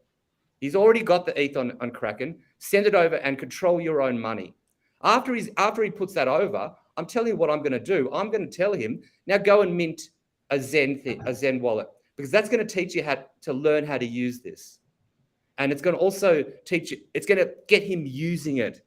And then as you progress, and if he does want to start then putting more money of his fiat money into crypto, then you talk about the options, of which HEX is obviously a big, a major, if not, I've got to say, to me, it's like if you're going to go to that much energy and effort, get him to buy fucking HEX. Yeah, I'm about to you don't understand. You don't understand, man. This is an acrobat. This is an acrobat who's a teacher. He just goes and fucking project. But you teach him once, man. You teach him once, and he'll know how to do it. It's a process. It's a process, man. I'm telling you. Man. I can't. I'm not going to go and tell a friend. Hey, Bluey, I think that if you think that that's how you want to in this situation, in this situation, but I would not suggest that to anyone who's watching this show. I think that's a waste of time. Really? It's a waste of gas money. Just spend that money on. Are you crazy? It's a transaction cost. That's all it is. Yeah. And you get to learn how to use it and to do it with very little risk. And there you can set them up and test them and stuff. But that's extra barriers of fucking RPC settings and all that kind of shit. That's what you need to do to use crypto. Later, you need to go and you can't. It's too much of a fire. Later what? Later that day for someone new. No, it's later when you need to gradually. Most people aren't as into this as we are. Most people want to every few months check up on it. They want it. They don't want to I just think ETH is way too valuable, potentially way too valuable in the future as well, to be wasting it on. Transaction fees. If you had $100 of ETH, you would spend $4 or $5 on a transaction to learn how to use it. But I don't. So Bluey, hang on. Let's just go through. Hang on. No, I just. My point is, right? I wouldn't be telling people. But hang on. I think that why even bother that? Just confuse people. My point is, as a community, we can take this bullshit tribalist thing and just that we've been victims of, and just extend it to other people, or we could just go, no, crypto people, we're all in this together, right? And there are thousands of things, and there's thousands of tons of people and opinions, and it's not everyone. Not everyone's going to go to HEX. Okay. It hasn't happened. We haven't. They've had more adoption in a week than we've had in 2.5 years. Okay, Blue, just calm down for a second. Let me work through this logically. Fuck him up. Regardless of how many X's have they had? No, hang on. You don't get it for the price. It's a learning tool. It's got nothing to do with you don't invest in it. Let Jensen fuck him up. Let's Jensen fuck him up. I don't want to fuck you up. I just want to go through the steps and show you why I think it's fucking dumb. Hell yes. Right. AKA fuck him up. Okay, so the hardest bit of getting someone to do anything in crypto, and specifically use HEX, is they need ETH. So you're going through all the effort of getting someone to get to a centralized exchange or wherever. No, he's already got the ETH. He's already got the ETH on the exchange. Are we talking about this situation, or are you making up another situation? No. Let me just go through the steps involved and show you why I think it's better getting them to do HEX or Zen. So initially, you need some ETH in a wallet so you can buy HEX or Zen or mint Zen. So you've got to get ETH there. So let's assume that part of the process is going to be the same no matter who you're dealing with. Let's take that out of the equation. Okay, so you've got ETH in a wallet now. You've got to do something with it. So to operate Zen, what do they need? Well, they're probably going to need MetaMask or something. So that's no different to bloody using HEX. They're going to have to learn how to connect it to a smart contract. Well, shit, that's no different to connecting to the HEX front end or to Uniswap. The only difference is a couple of buttons you push, whether it's a mint button or a buy button. The steps are the same. So I think this onboarding narrative is bullshit. No coiners. Yeah, but in this situation, this is a guy who he wants to have long-term savings, but he doesn't have it. It's a very different financial system, a scenario. He bought $100 worth in ETH, whatever, a year or two ago, and he's just left it on the exchange. What my thing is I want to get him to actually get control of that. That's the most important thing for me. Yep. That's my first step for him. Get him to securely control, use his MetaMask, right? Once that happens, look, I'll have a conversation with him. I'll give him the options, and if he has actual more fiat money that he wants to bring in to put into something, then I'll recommend HEX. But for $100 of Ethereum, I won't recommend HEX to him because most of it will be eaten up with fees and staking. Maxi, but you've got options. Yeah. Maybe I do that, but that's not really. That's I could do. Yeah, that's. But even so, how much? You still even if you're swapping into Maxi, you still got to pay that the Uniswap fee. And it's I'd rather the absolute cheapest, lowest bar for this person. Yeah, it comes at a cost, though, mate. It's only like a transaction cost. That's the cost to learn how to use it. And he's the kind of person I can tell who will learn by doing, not by. Hey, Bluey, we've been banging on about this for 10 minutes and we're not getting anywhere. All right. I just want we know that my only like point. This, and in full disclosure, I went in and I did the mint of the Zen. So did I. I think we've all done it. Yep. But I wish I hadn't, because it was a waste of my time. I clicked buttons for no, and I wasted gas for no fucking reason. I would never tell someone to go do it. I really wouldn't. And look, say what you like about the contract. The contract apparently is immutable or whatever. It's a good, but I'm not going to send people who could potentially make a choice between getting into HEX or that one away from HEX. Is like most definitely the right way, or one of its derivatives. But this is the problem. One of its derivatives.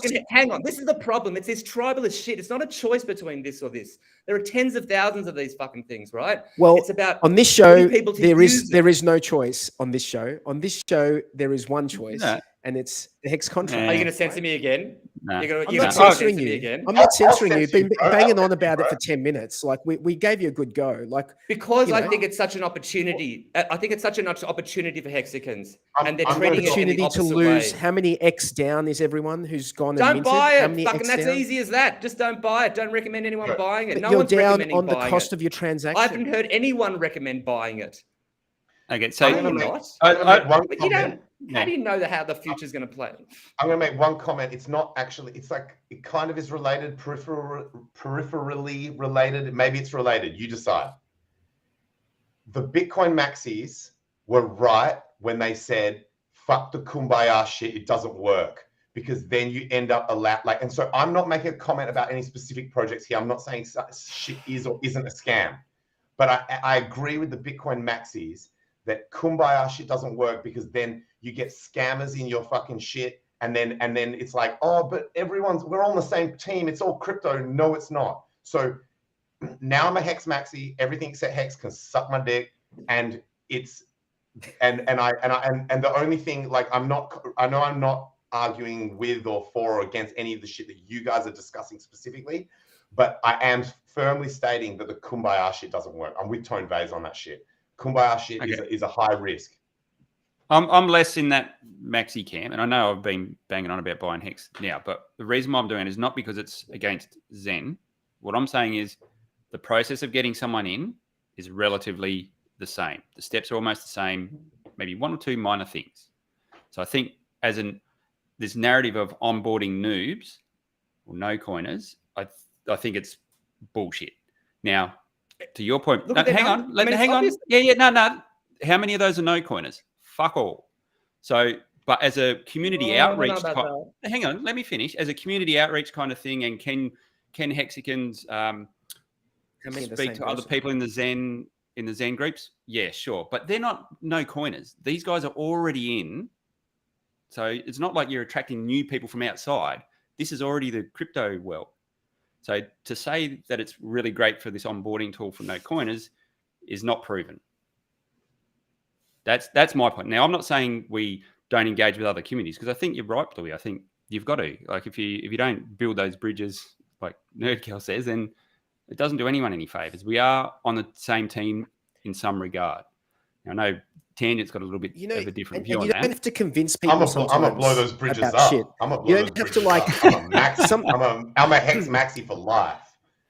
I don't think you need to like verbally convince someone that HEX is good.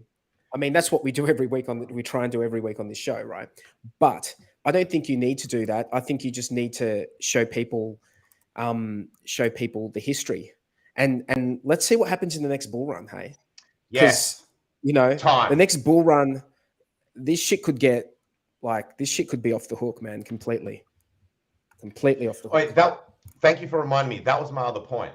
I think, and I'm not saying everyone has to adhere to this rule, but I think for myself, I've decided I'm going to shut the fuck up about things until there's been at least enough time for me to be fairly sure that the shit is not a scam, going to zero, has negative intentions, unethical, any of those things. So sure, that might mean that you miss being as early, but it means you're gonna like rule out 99.999% of the shit that's just fucked and going to zero. So I personally think it's a better approach to not go like promoting some non-hex shit early before it has proven itself to not be those things that we would consider to be bad. Like that, and there's various categories, right, of those things.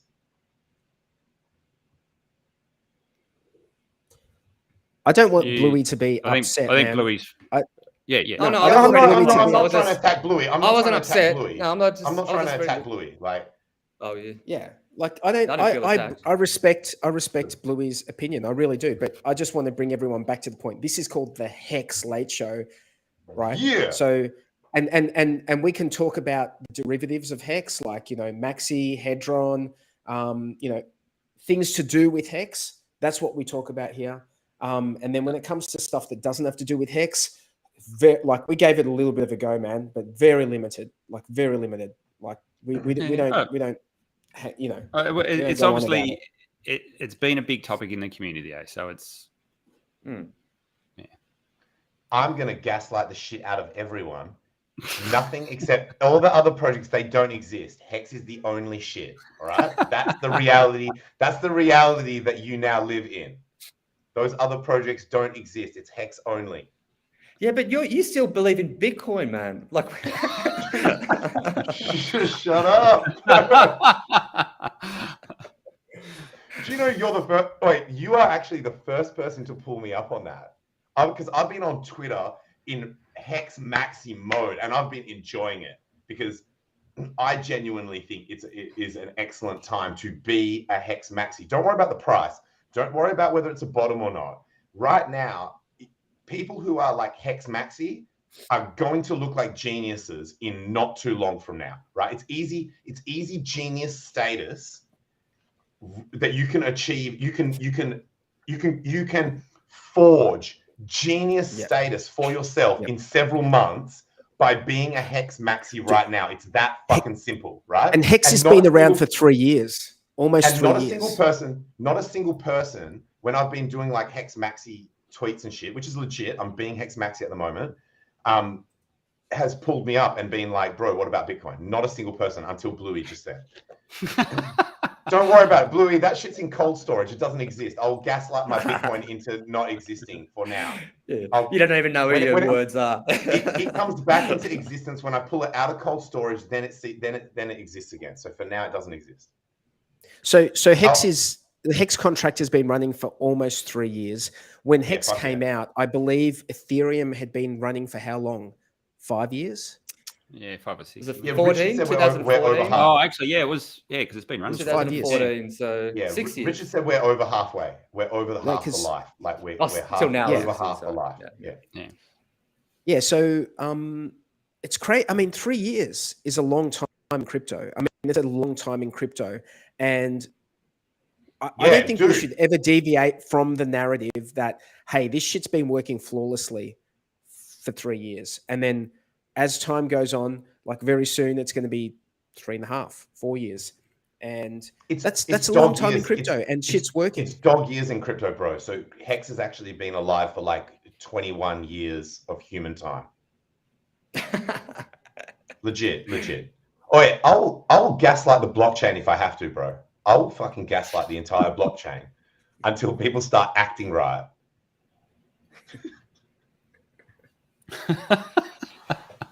I like how you say it with a straight face. I'll do it, bro. I'll fucking do it. But no, I have actually really enjoyed going full Hex Maxi on Twitter and other socials. So we got Freddie quotes in the chat, and his comment is love Freddie. Not supporting a shitcoin makes you tribal. Laugh out loud, weak. No, hating everyone who doesn't hold your beliefs makes you tribal. Yeah, I don't hate everyone. I mean, me personally, I've got no problem. Do whatever you like. Just let's not talk about it here. That's all. Pretty straightforward, yeah. I would actively say, don't go do that. That's what I would say. Don't go out and do that. But anyway, let's pivot. Did anyone, speaking of gatekeeping, did anyone see the CoinMarketCap ranking where they ranked the most visited tokens? And out of the most visited tokens on that website, HEX was easily at number 1. Easily. So do you not find interesting about that stat is most people in the HEX community probably don't even use CoinMarket. Yeah, who goes to CoinMarket? I said that as well. As well. We actively, the HEX community actively doesn't use that site because of the fact that they kept us so hard. So all those views have to and be it's a from shit people site. who are It's just a shit site as well. The community. It's a shit Like, site. Yeah. How can you trust data? How can you trust any of their data? Con market crap. What did Richard call it? Was it con market crap or something? You know, Richard on the Ivan on Tech interview, Richard gave it like a so what were the? Do you remember what the other ones were? Like HEX was the most visited. I think AVAX was above it at one point, but then HEX has bumped it. Yeah, AVAX was up there. Bitcoin was up there. There was one that was like one I've never heard of. So don't repeat it, even if you do remember what it is, because it's almost certainly a scam. There was one up there that was just like, I've literally never seen that. And by the way, I've got a general policy. If a cryptocurrency short code is more than like 4 letters long, then that is a big red flag to me. It's like, bro, why do you need more than 4 letters to fucking ticker your shit? Like, come on, bro. Come on. The permutations become almost unlimited once you add that 4th letter. Just chill the fuck out. So... a bit harsh, mate. A bit harsh. Okay. So there's Lucky might be one that I'll allow as an exception. But have you got an example for me of one that's not? So it would have been better if they called it Luck rather than Lucky?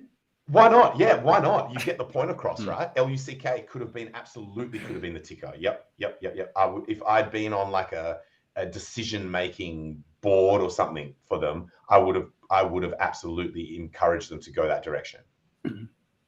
Because luck is just as good, right? It's a full word. It's not like you're omitting vowels and shit to try and make the shit say what you want to say with less letters. Trios 4, Deci's 4, Base 4, Maxi 4. So it would have even kept it consistent in terms of like, you know, if I'm in a fucking spreadsheet or whatever, that shit's going to look all nice and tight. Now they've gone and fucked it up. That's what it really is, isn't it? I'm just playing. It's my OCD. It's my OCD. I'm like smashing computers and shit. Like, luck is only 1 letter away from being fuck, though. Whereas if it's good, lucky, that's a benefit. Great point. Fuck token. Sex sells. Has anyone done a fuck token? I don't want to shill it. Oh, I'm sure there's plenty of them. Everything exists. Yeah. All the main words exist. I can't even think of like a 5-letter or a 6-letter token. Yes, and the reason is because you don't need to do that. Like, as in, it's 4. Even 4 is like starting to get a bit much. Yeah, like 4 is like kind of in that gray zone where I'm like, okay, I'm going to allow it, but I would have preferred it to have been 3. Like, how many possible combinations of the 26 letters? Well, there's like 26 letters in the alphabet and 3 positions. Is that like 26 times 26 times 26? Correct. Yeah, it's not factorial because you can reuse the same. No, it's cubed. So 26 cubed. Yep, hey? Exactly. And that's how many possible options. That's the permutations of for 26 times 26 times 26 is over 300 million. Over 300 million, I think. Wait. No, it's Maddie C 85. I wish, buddy. I wish. 26. Oh no, sorry. Coming soon. It's only coming soon to a chart near you. Yeah, 17,000. So that's 17,576 possible combinations of 3 letters. We're going to run out pretty soon. So yeah, well, there's thousands of coins already, isn't there? Like, there's literally thousands. Yeah, there's over 10,000. But not 17,000. There's over 10,000. There's over 10,000 though. Okay, so all the cryptos that have ever been created could have used 3-letter codes and been distinct.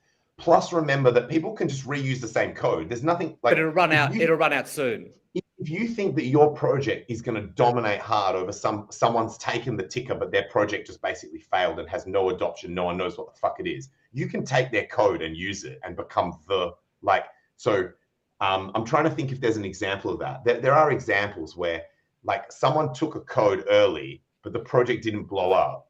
And then someone comes along with a project and they're like, I'm going to just use that same ticker. And then they just dominate. Because it's social consensus as well, right? It's not like it's not like there's a database somewhere that gets maintained where once you take it, you can't overtake it. It's not the stock market. Yeah. Now you go into Etherscan and type in a ticker, and you'll see there's half a dozen of the same ones there. Exactly. Good point. Yeah. So while we're on DeSi and Maxi and all that, what's your thoughts on DeSi and how that's gone? I think it's at a bit of a premium now, is it? It's still. Oh, it's gone down, has it? It's actually trading. It's trading close to NAV. Close to NAV. That kind of makes sense to me because everyone probably went in there thinking that they'd be able to pull a quick 20%, and so obviously, as soon as people start pulling out, they are. So that's. I think everyone thought it was going to do a maxi, and have a massive premium, and it's doing what it's designed to do. I actually didn't go. Yeah, I actually didn't go into any of the pools. I actually doubled down on Maxi. I doubled down on Maxi and Hedron. Yeah. I thought you were the biggest bull out of all of us on those. I thought they were a good option. No, I thought they were a good option for certain people in certain situations. But with a HEX ladder coming out, where you've got HEX coming out every whatever. Wait, what's that? I just thought HEX ladder. Yeah, because if you've got a HEX ladder that's already 15 years, so you've regularly got HEX coming out. You're saying it's kind of personally already have a ladder. Okay, yeah. Yeah, I just didn't feel for I just felt that that Maxi was the best value proposition in that whole deal. And so even I just at kind of premium. It went down to 1. I didn't buy it 2.2, but yeah, as I was going to say, it's. I think it went down to 1.7 again and kind of hung around there. And even at 1.7, I think that's the lowest you're probably going to get, unless you happen to get lucky and come in when a whale dumps the price down a little bit, and you can maybe pick guys. All right, I'm launching my own coin. It's called HEX. You buy it, you do whatever the fuck you want with it. You create the ladders that you want. It's gonna be fucking incredible. It's called HEX. You just buy it and do whatever the fuck you want with it. That's it. And it's the same contract address as the actual HEX. How's that sound? Are you guys gonna FOMO into my fucking coin idea? Well, it depends how many letters is it? What's the link, bro? Send me the link. 3 letters. Bro, I follow my own rules. Of course, I follow my own rules. I'm in. Hey, so the Maximus crew who make contracts to save people gas when they're buying into the HEX ecosystem, you're buying a derivative of the HEX token. You're buying a derivative of the HEX stake. You're not actually doing it firsthand yourself. Yeah. So in doing that, there are some drawbacks. So in my opinion, you're less likely to get like airdrops and things like that if you're going to go into those tokens. Mm-hmm. But if you're buying a very small amount, it might be worth your while going into those tokens because of just the fees are so much less just to start stake and you don't have to start and then stake and do all of that. So small players, I think, is a good idea. Like you super excited about. There's potential for speculation on those tokens as well. That the premium could increase over time. So it's like there's another layer of the fact that you could speculate on the change in premium. Especially if you just said that DeSi is at basically net asset value, then theoretically it can only go up from a speculative standpoint in terms of creating a premium above that, and you could play that premium as an additional thing, that i.e. you're holding something that could go up more than what you're expecting it to. Yeah. Now, while we're on the Maximus group of tokens and stuff, so let's have a chat about Poly. So we're about just under 4 weeks out from Hedron HSI auctions. What are HSI auctions? HSIs are HEX stakes. They're just individual HEX stakes in the form of an NFT. And they are going to be, are they in the form of an NFT? Are they tokenized? Yes. Bluey, do you know? Yes. Yeah. Are they tokenized at that point? Okay. Yeah. Of course. Okay. So if you receive it, if you buy it, you'll have to detokenize to be able to do anything. So what's going to happen on the 13th or 14th of November is all these HSIs are going up for auction, and you can only buy them with Hedron, which you get for free. This is what's like interesting about that whole ecosystem.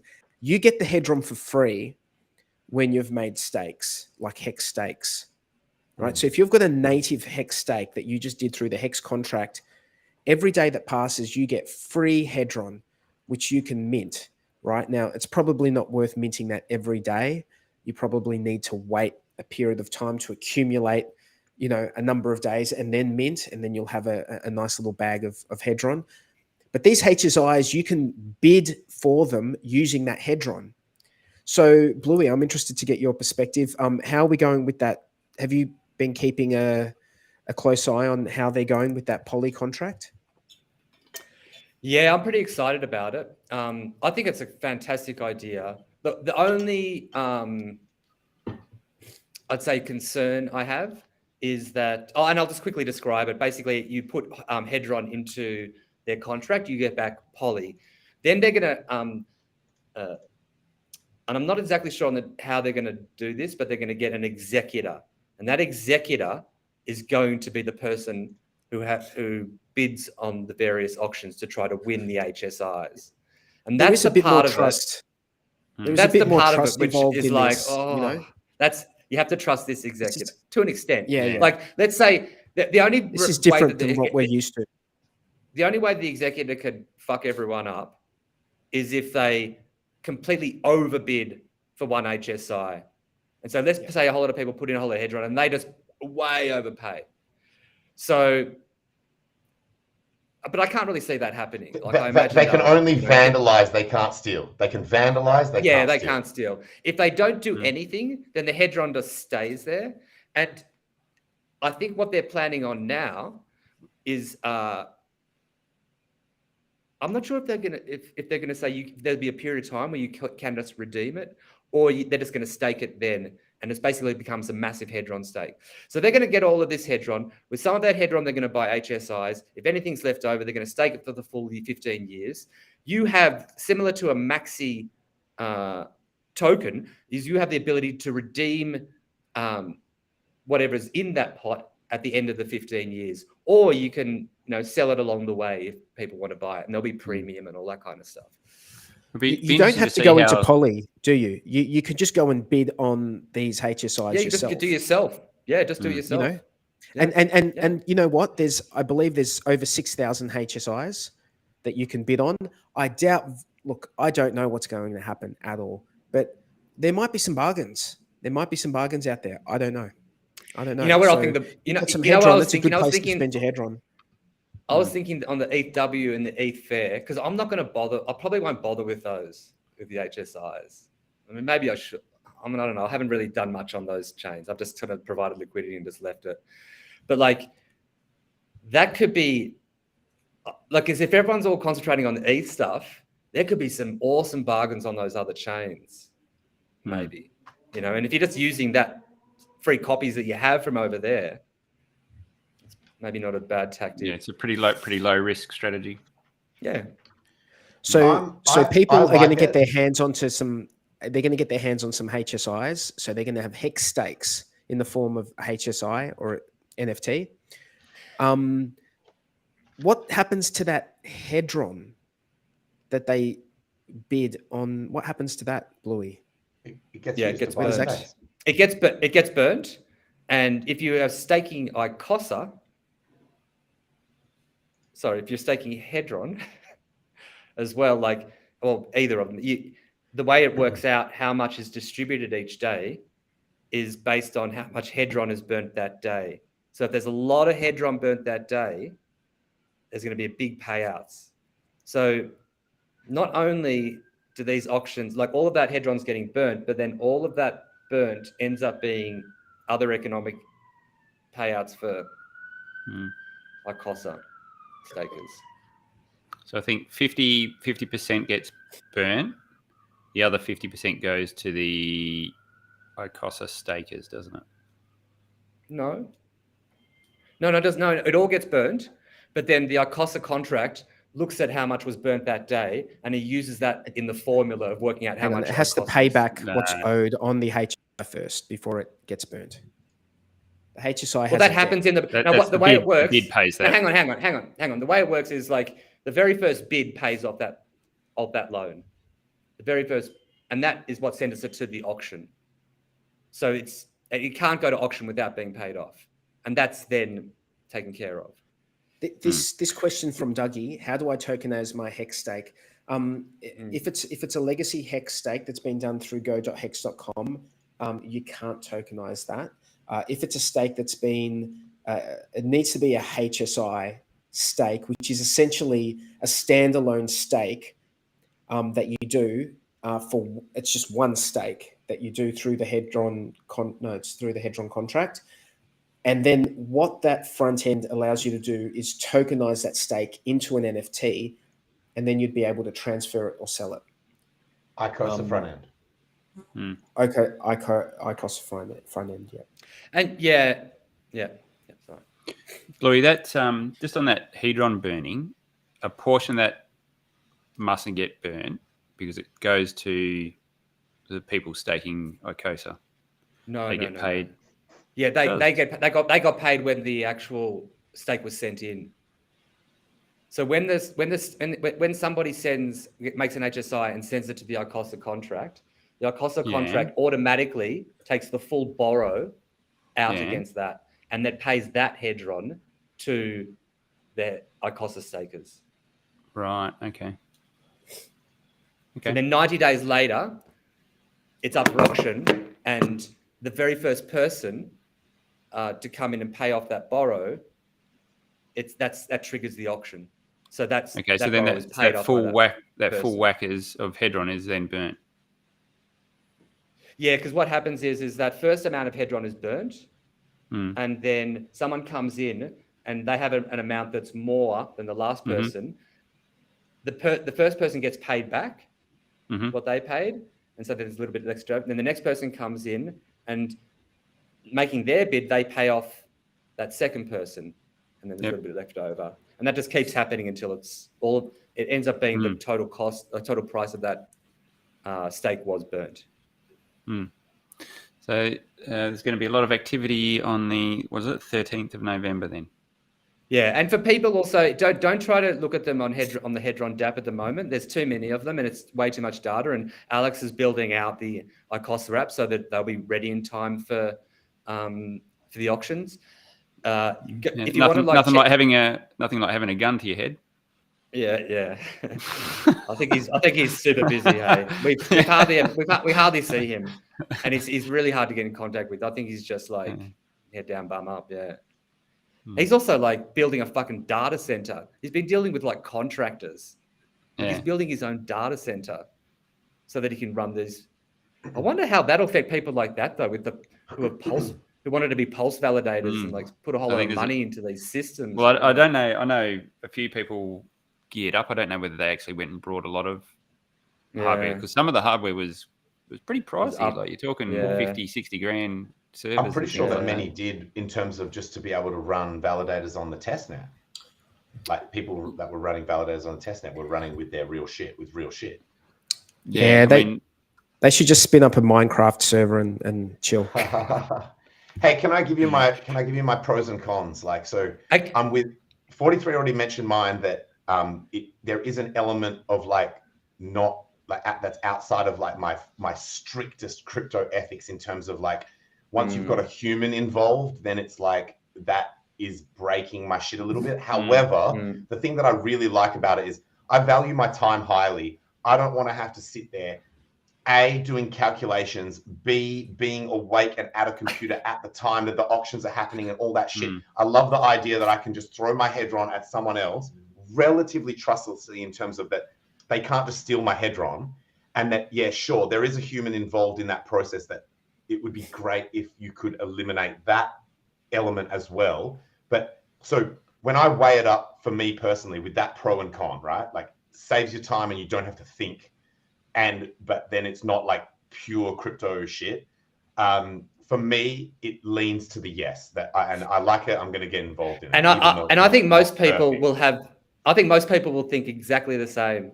They'll see all of these thousands and they'll be overwhelmed. And there's this option to just give your Hedron to somebody and have them deal with it. Yeah. They will do autopilot. That. Autopilot. Just have it. And I think they're going to get a ton of Hedron, especially because all the excess Hedron.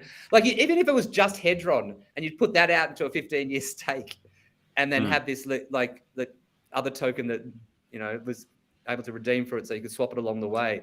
So it'll be a good thing. So it's got the potential to remove a lot of Hedron off market if it's bidding on the auctions. Mm-hmm. B, if it can't get it all fulfilled, then it'll get locked away potentially in a stake. So that's good, removing it off market.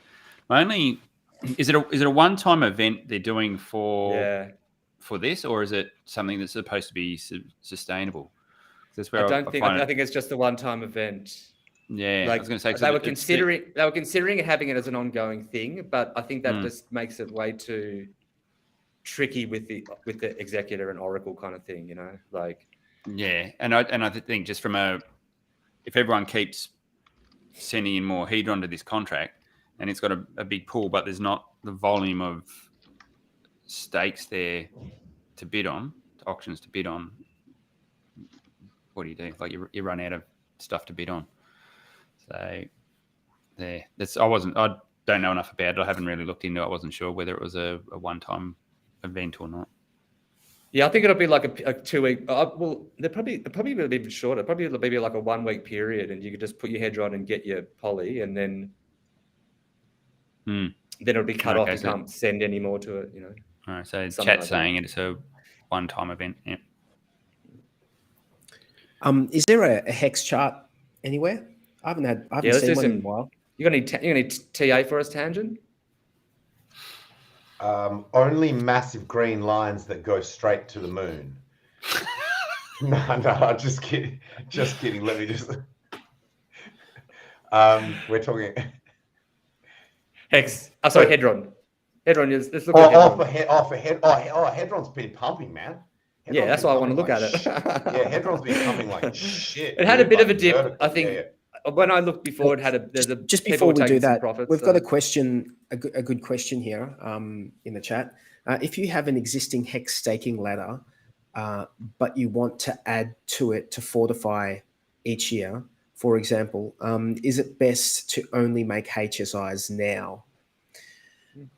I don't think there's a one size fits all answer to this. It really depends on your particular situation. Whether you need flexibility of being able to move things around. What you have to bear in mind is with that flexibility of being able to move a stake out of a wallet address, which is what a HSI gives you, you also potentially lose on some of the airdrops that come out. Some airdrops that come out for HEX, you may not get that. So you have to weigh it up for yourself, and also the size of the stake, and how long it is as well. Does anyone want to add to that at all? I'd say as a general rule, that like HSIs, the 15 Quattro Cinco HSIs are going to earn you the maximum amount of interest and the maximum amount of yield, and give you the flexibility to potentially sell earlier than the 15 years, if that's what you want to do. Yeah. So if you had to choose between doing a 15-year native stake or a 15-year HSI, I think 15-year HSI is the way to go, because you just have some more optionality in terms of an advance or selling back to the contract for a COSA like Bluey just mentioned. If you wanted something more flexible in terms of liquidity, then that's when you could probably look at a DESI or something like that. But with the DESI, or Maxi, when it's if you find the premium, you manage to snap it up at like 1.7 I think, or something. Yeah, I couldn't advise anyone to go into Maxi at the premium. Really? To be honest. But the thing is, if they wait just a few years, that premium will have to go up. Yeah, but what? You'd be better. Yeah. The premium has to go up. No, the premium has to go up. Well, okay, the premium. No, it doesn't have to do anything. Like, yeah, it does. Because in 15 years, the premium will be at a 5x. That's not how. 5 or 6x. No, that's not how premiums work. Yes, it will. Premiums, yes, it is. No, okay, no, I'm talking about. No. Yes, no. yes, tangent. Yes, tangent. Okay, hang on. Let me mediate. Let me mediate. It's just a terminology thing. That's all we're fucking doing. Stop. No, stop. No, stop. I want everyone to stop for 1 up, second. Okay. All right. Hang on. Just 1 second. Just 1 second. Okay. We need these guys to talk, have a bit of time each to talk. Okay. So, Bluey, you go first, mate. We want to hear what you have to say. Well, I mean, I don't want to get into it right now because are we about to end? Like have we got the other show coming up? No. How long do we have until the wake up? We've got half an hour. There's one other thing I want to mention before we. I think Blue is the wrong term. I think he means underlying value has to go up. No, I mean in terms of the HEX. Hang on. Just premium is not guaranteed to go up. Underlying goes up. Premium does not guarantee to go up. This is my point, right? At the moment, like when you got into the contract, you get one maxi for one HEX. As time goes on and that stake earns Hedron and HEX, the value of it is going up.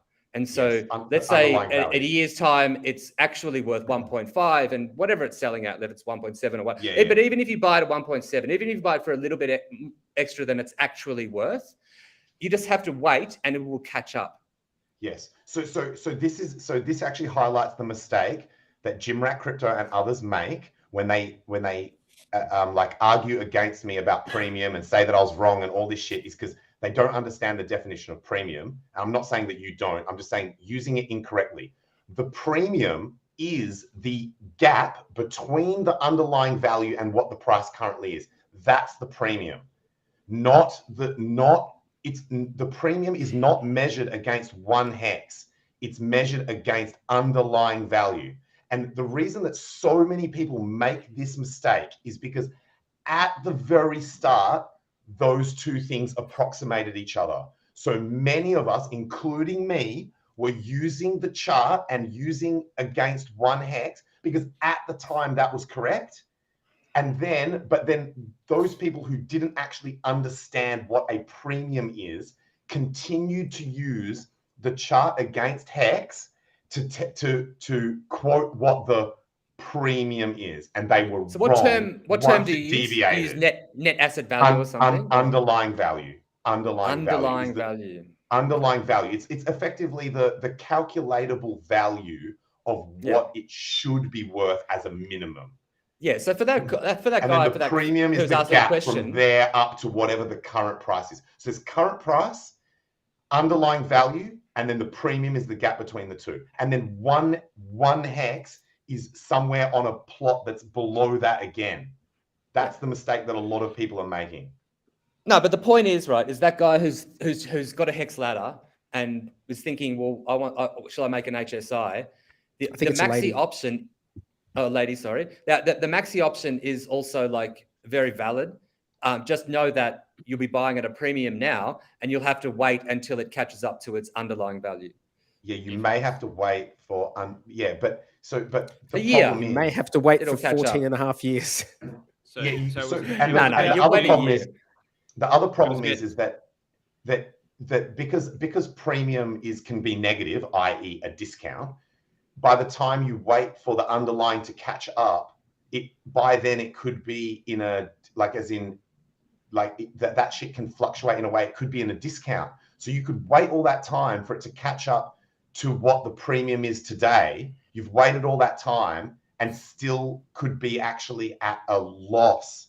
That's the thing that these guys don't realize who are constantly attacking me on Twitter being like, you were wrong about this shit. I wasn't wrong because I'm accurate with my language and I understand the definitions of these words and how the shit actually works. So I think I think you at least need to outline the assumptions of what you're saying. When you make a comment like that, like you can buy this now and eventually it will eventually the underlying value will come up and catch up to it. But that doesn't mean the price will necessarily be respecting that underlying value at the time that you require it to. No, but if the price, comment. Yeah, that's but if the price isn't, then that's a great buying opportunity. Not if it's in the wrong direction from what you want. No, if it's a discount, you want to buy because if you no, but you already bought it. If it's a discount, then you buy more. You already. Well, you buy then more. your strategy, would need to include that.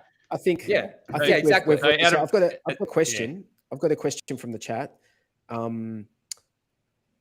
Thanks for the super chat. Maxi greater than Hex. Changed my mind. Wow, it's the same. Same shit. It's the same. Yeah. All right.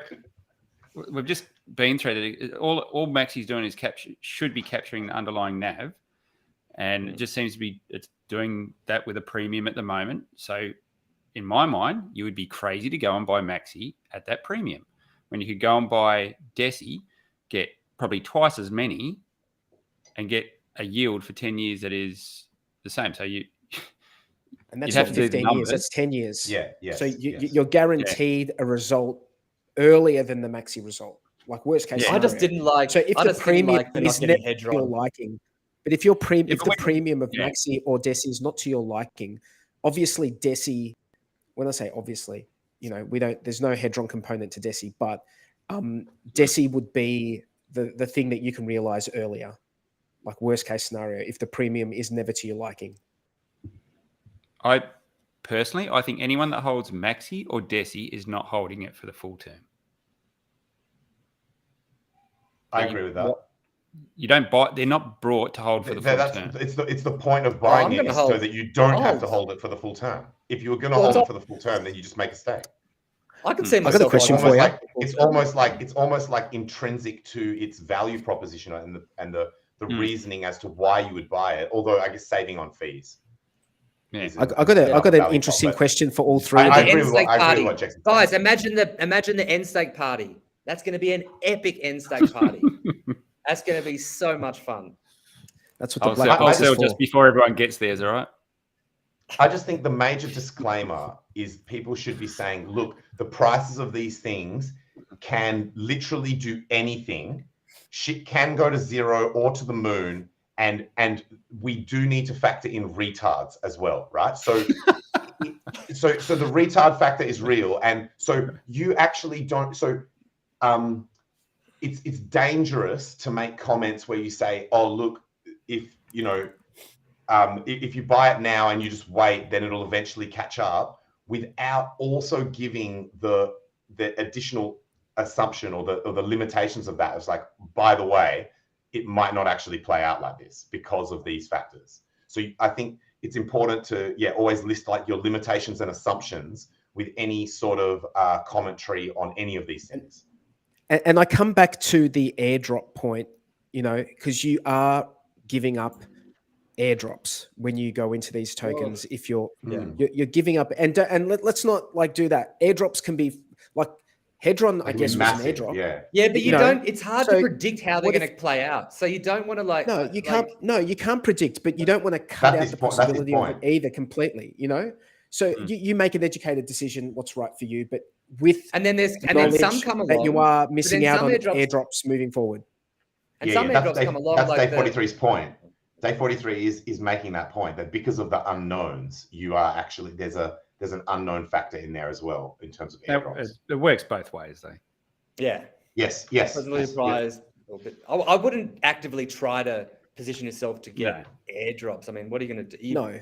Like I might when all it's a consideration though. I made a few MetaMask ones and bought Hex via MetaMask.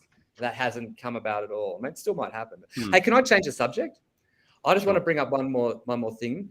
This hexmarket.com has been released. It's live on Ethereum. This to me is like seeing email for the first time getting attachments. That's what I'm likening it to. Because you can create your own NFT and you can put any amount of other NFTs or any other ERC20s on them. Cool. Like as an attachment. I think that's just brilliant. And that's pretty cool. That's pretty cool. As gifts, as like what's the price? What's the cost? Just the gas fees, you mean? Do they take a commission, or is there a flat rate to do that? Like, why do they? Like, they have a market where they sell NFTs, and so they take their 2.22% on that. And actually, you can stake Hedron at hexmarket.com and get part of that 2.22% fee. But has it been audited? Yeah, I think so. Yeah. I mean, it's rapidinnovation.io. It's a company that. I mean, look, go and look at it. You go and everyone research it. I've played around on their testnet. I haven't made any NFTs on Ethereum yet, but it all worked great. And I think it's like super exciting. And I can see a future where our wallets look like that site. As in our wallets have like JPEGs representing what we have, visually, rather than just this kind of what we have now. I don't know. I'll check it out. Hey, are we still going to look at the Hedron chart? Yeah, let's do it. One sec. I just need to click back over to it. Where the fuck did I put it? Here. No, that's not it. Yeah, click away from the pawn tab. Tangent. Yeah. Wait. Click away from that Zen tab. No. So this is it. Yeah. So 43. You can share that now. So okay, I'm going to go through this quickly, right? So Hedron is actually pushing up close to its all-time high. So this red line here, or just above it, this line here, is the all-time high price in US dollar terms. So we're actually not that far below. I'll just do a little bit of a measurement. We are only about 30% below the pretty much all-time high close on daily chart. I've got this fib retracement tool here, and these green lines are the extensions of those fib retracement ratios, which have been, like you can see, they've been reasonably well respected. Actually, sorry, not that green line, but starting from this one and above, and the red one as well, are all the fib levels. So you can see like the respect that those levels have been given. We're actually coming up on one right now, right? This is looking strong. The other thing I wanted to measure for you guys was from the bottom. Anyone who bought this bottom is up 1,600, almost 1,700%. So that's huge. That's effing huge. And basically, I wouldn't be surprised. This is just personal opinion. I would not be surprised if we saw a buy the rumor, sell the news, like short term, in the short term sense, that leading up to Polymaxi, that there's like a big run of Hedron price that could theoretically top out at the day or the day before of that actual event. So I think we've got room to move to the upside. And look, the TD count here on the daily is very bullish. Like that's the green 2 above a green 1 is always like super bullish. Let's look on the hourly. So look at that. We actually did get rejected by that line that I had put in there from the fibs. So we went up, clipped that fib, and got smacked down. But I think overall the posture is bullish for Hedron, and this run that happened basically over the last day or so has been incredibly bullish. I assume this is to do with all the chat about Poly and that sort, and the HSIs coming up and that sort of thing. Do you guys agree with that? I think there's a bit of both. I think there was a round of profit taking just recently when it was come back off its all-time high, which was to be expected after what did you call it, a 15x run up? Yeah, it was like 17x. Yep. So you're going to see a round of profit. 16x. Yeah, so you'll get a round of profit taking. But I think it was heading in that direction, and I think it just needed a bit of a breather. So we've got that line. I've got a line marked on the 13th of November, and I haven't checked this for a long time, but there was a fair value, and I'll use that term loosely, a fair value for Hedron, which was, I think, 4 zeros and a 4. I think it was supposed to be 4 zeros, 4.8, I think was the specific number. Oh, really? As a USD price? Nice. Yeah. How's that worked out? I've done the maths before, and I I'd have to go back and have a look at it again now, but I've marked it on my chart, and that's still another 6 or 7x from where we are. Whether or not hey, not financial advice, may never ever get there. So can I ask a question? In relation to the Hex Hedron pair, if Hedron pumps and you've got like people with loads of Hedron who don't necessarily want or need to bid on HSIs, right? Not everyone needs to bid on HSIs. There are people out there. There's OGs out there that they're happy with how many stakes they have. They don't need any more, right? Or they don't feel like they need more. For people in that situation, do you think that if Hedron pumps, they might against Hex, they might swap out of the Hedron into the Hex just to get more Hex bags? Well, everyone's got their different plays, but yeah, I'm sure there'd be people. I just looked at someone I was looking at on chain just after I saw that big dump, and I was looking at what people were doing, and someone was doing exactly that, swapping like Hedron's up, Hex is only a little bit up. He's putting it back into Hex. Just playing the swing between those two. I think it's good to have both. When I worked out that fair value, I think it was based on the amount of borrowable Hedron versus how much the stake cost or something like that. I'd have to go back and that value. That's the value where people are calling it a ceiling price, but it's a really bad term. It's the point where the Hedron that you can borrow on a stake is worth enough that you can actually buy that stake again. So you take that. So you're getting the same amount of. You're able to the value that you've put into it. You could. But you know what? My theory is that's going to start happening before it hits that mark. Because imagine you've got a Hex stake and you've got 3/4 of the value there. You're just going to take the 3/4 of the value and just get a smaller stake. Like people will start doing that before it hits that kind of point. Yeah. Because they don't lose the stake. They've just got to pay the advance back. The Hedron back, And the other thing is that Blue's been right about these sorts of things in terms of like bounding prices and shit like that. And the other thing is that it's not a ceiling. Hedron can keep going up. People are incentivized to leverage up, and it's a very safe. It's probably the safest way you'll ever have to leverage up, if you ever wanted to, do that, because the percentage rate is super fixed and it's super low. I think I said previously, I call these things like magnets or like gravity forces rather than actual like boundaries or ceilings or that sort of thing, because it's more that it's something that kind of like draws it to that price or level, not something imagine that necessarily this. If the Hedron price gets to that level, and if it starts climbing above, there's going to be a downward pressure on Hedron in terms of people borrow the Hedron, swap it to Hex. So that's the Hedron price going down against Hex, and then that Hex gets locked up. But what that's doing is pulling the Hex price up. So at that point, that's when it gets really interesting, because it's like both prices we pulled up together. Yeah, there's like soft forces between them, sort of thing. Yeah, same with Icosa. Yeah. Guys, we're heading up to Wake Up Hex is going to be starting in about 10 minutes. So let's wind it up, because I know our wind-ups tend to be a little bit verbose. Let's start with Tangent. So the thing I forgot to say about that chart before you pulled it down was higher highs, higher lows. If you want to just quickly pull it back up, you can see these white lines that I've drawn. So higher highs, higher lows. So I think that's bullish. That's great. The other thing I want to do is I want to shield something that's actually non-crypto as my sign out.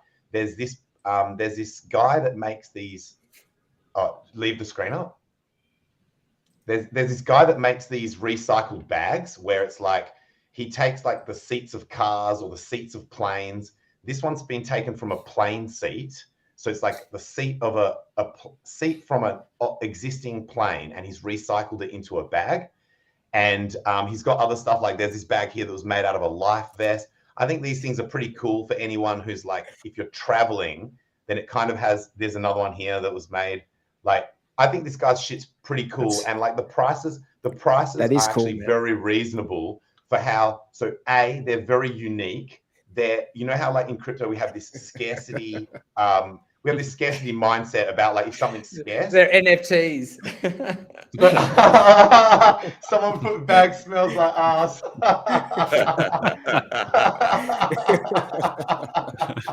Because it's like either a car seat or an airplane seat. But anyway, the point is, that's hilarious. The point is that I think that this guy's stuff, for what he's doing, where he's like making an effort to recycle materials in a very cool and unique way that like stand out and stuff. I think it's worth, if you're a traveler or even if you're not, I think this guy's stuff is worth looking at. I think his pricing is like it's handmade in Canada. When you consider that and the fact that the stuff is like, it's not high production on a production line shit, I think his pricing is actually very reasonable. So for example, that bag's only 200 Canadian, etc. I do not know this guy, and I've got absolutely nothing to do with this guy. Like, it's completely unaffiliated from me. I bought a wallet that was made out of the seat from a Lamborghini, like an old Lamborghini, and I bought a bag that was made out of the seat of like an old like Ford Pinto or something. So I just thought I would mention it. I think it's pretty cool. The other thing I want to mention as my sign out, and this one's quick, is everyone's excited for the Highest of Stakes documentary, and many people may have forgotten that there's the other documentary, which is like the lesser known, lesser production budget of that guy, Tom Gillespie. I know that there's some people in the community that don't like him, think that he's got like various ill intention and whatever.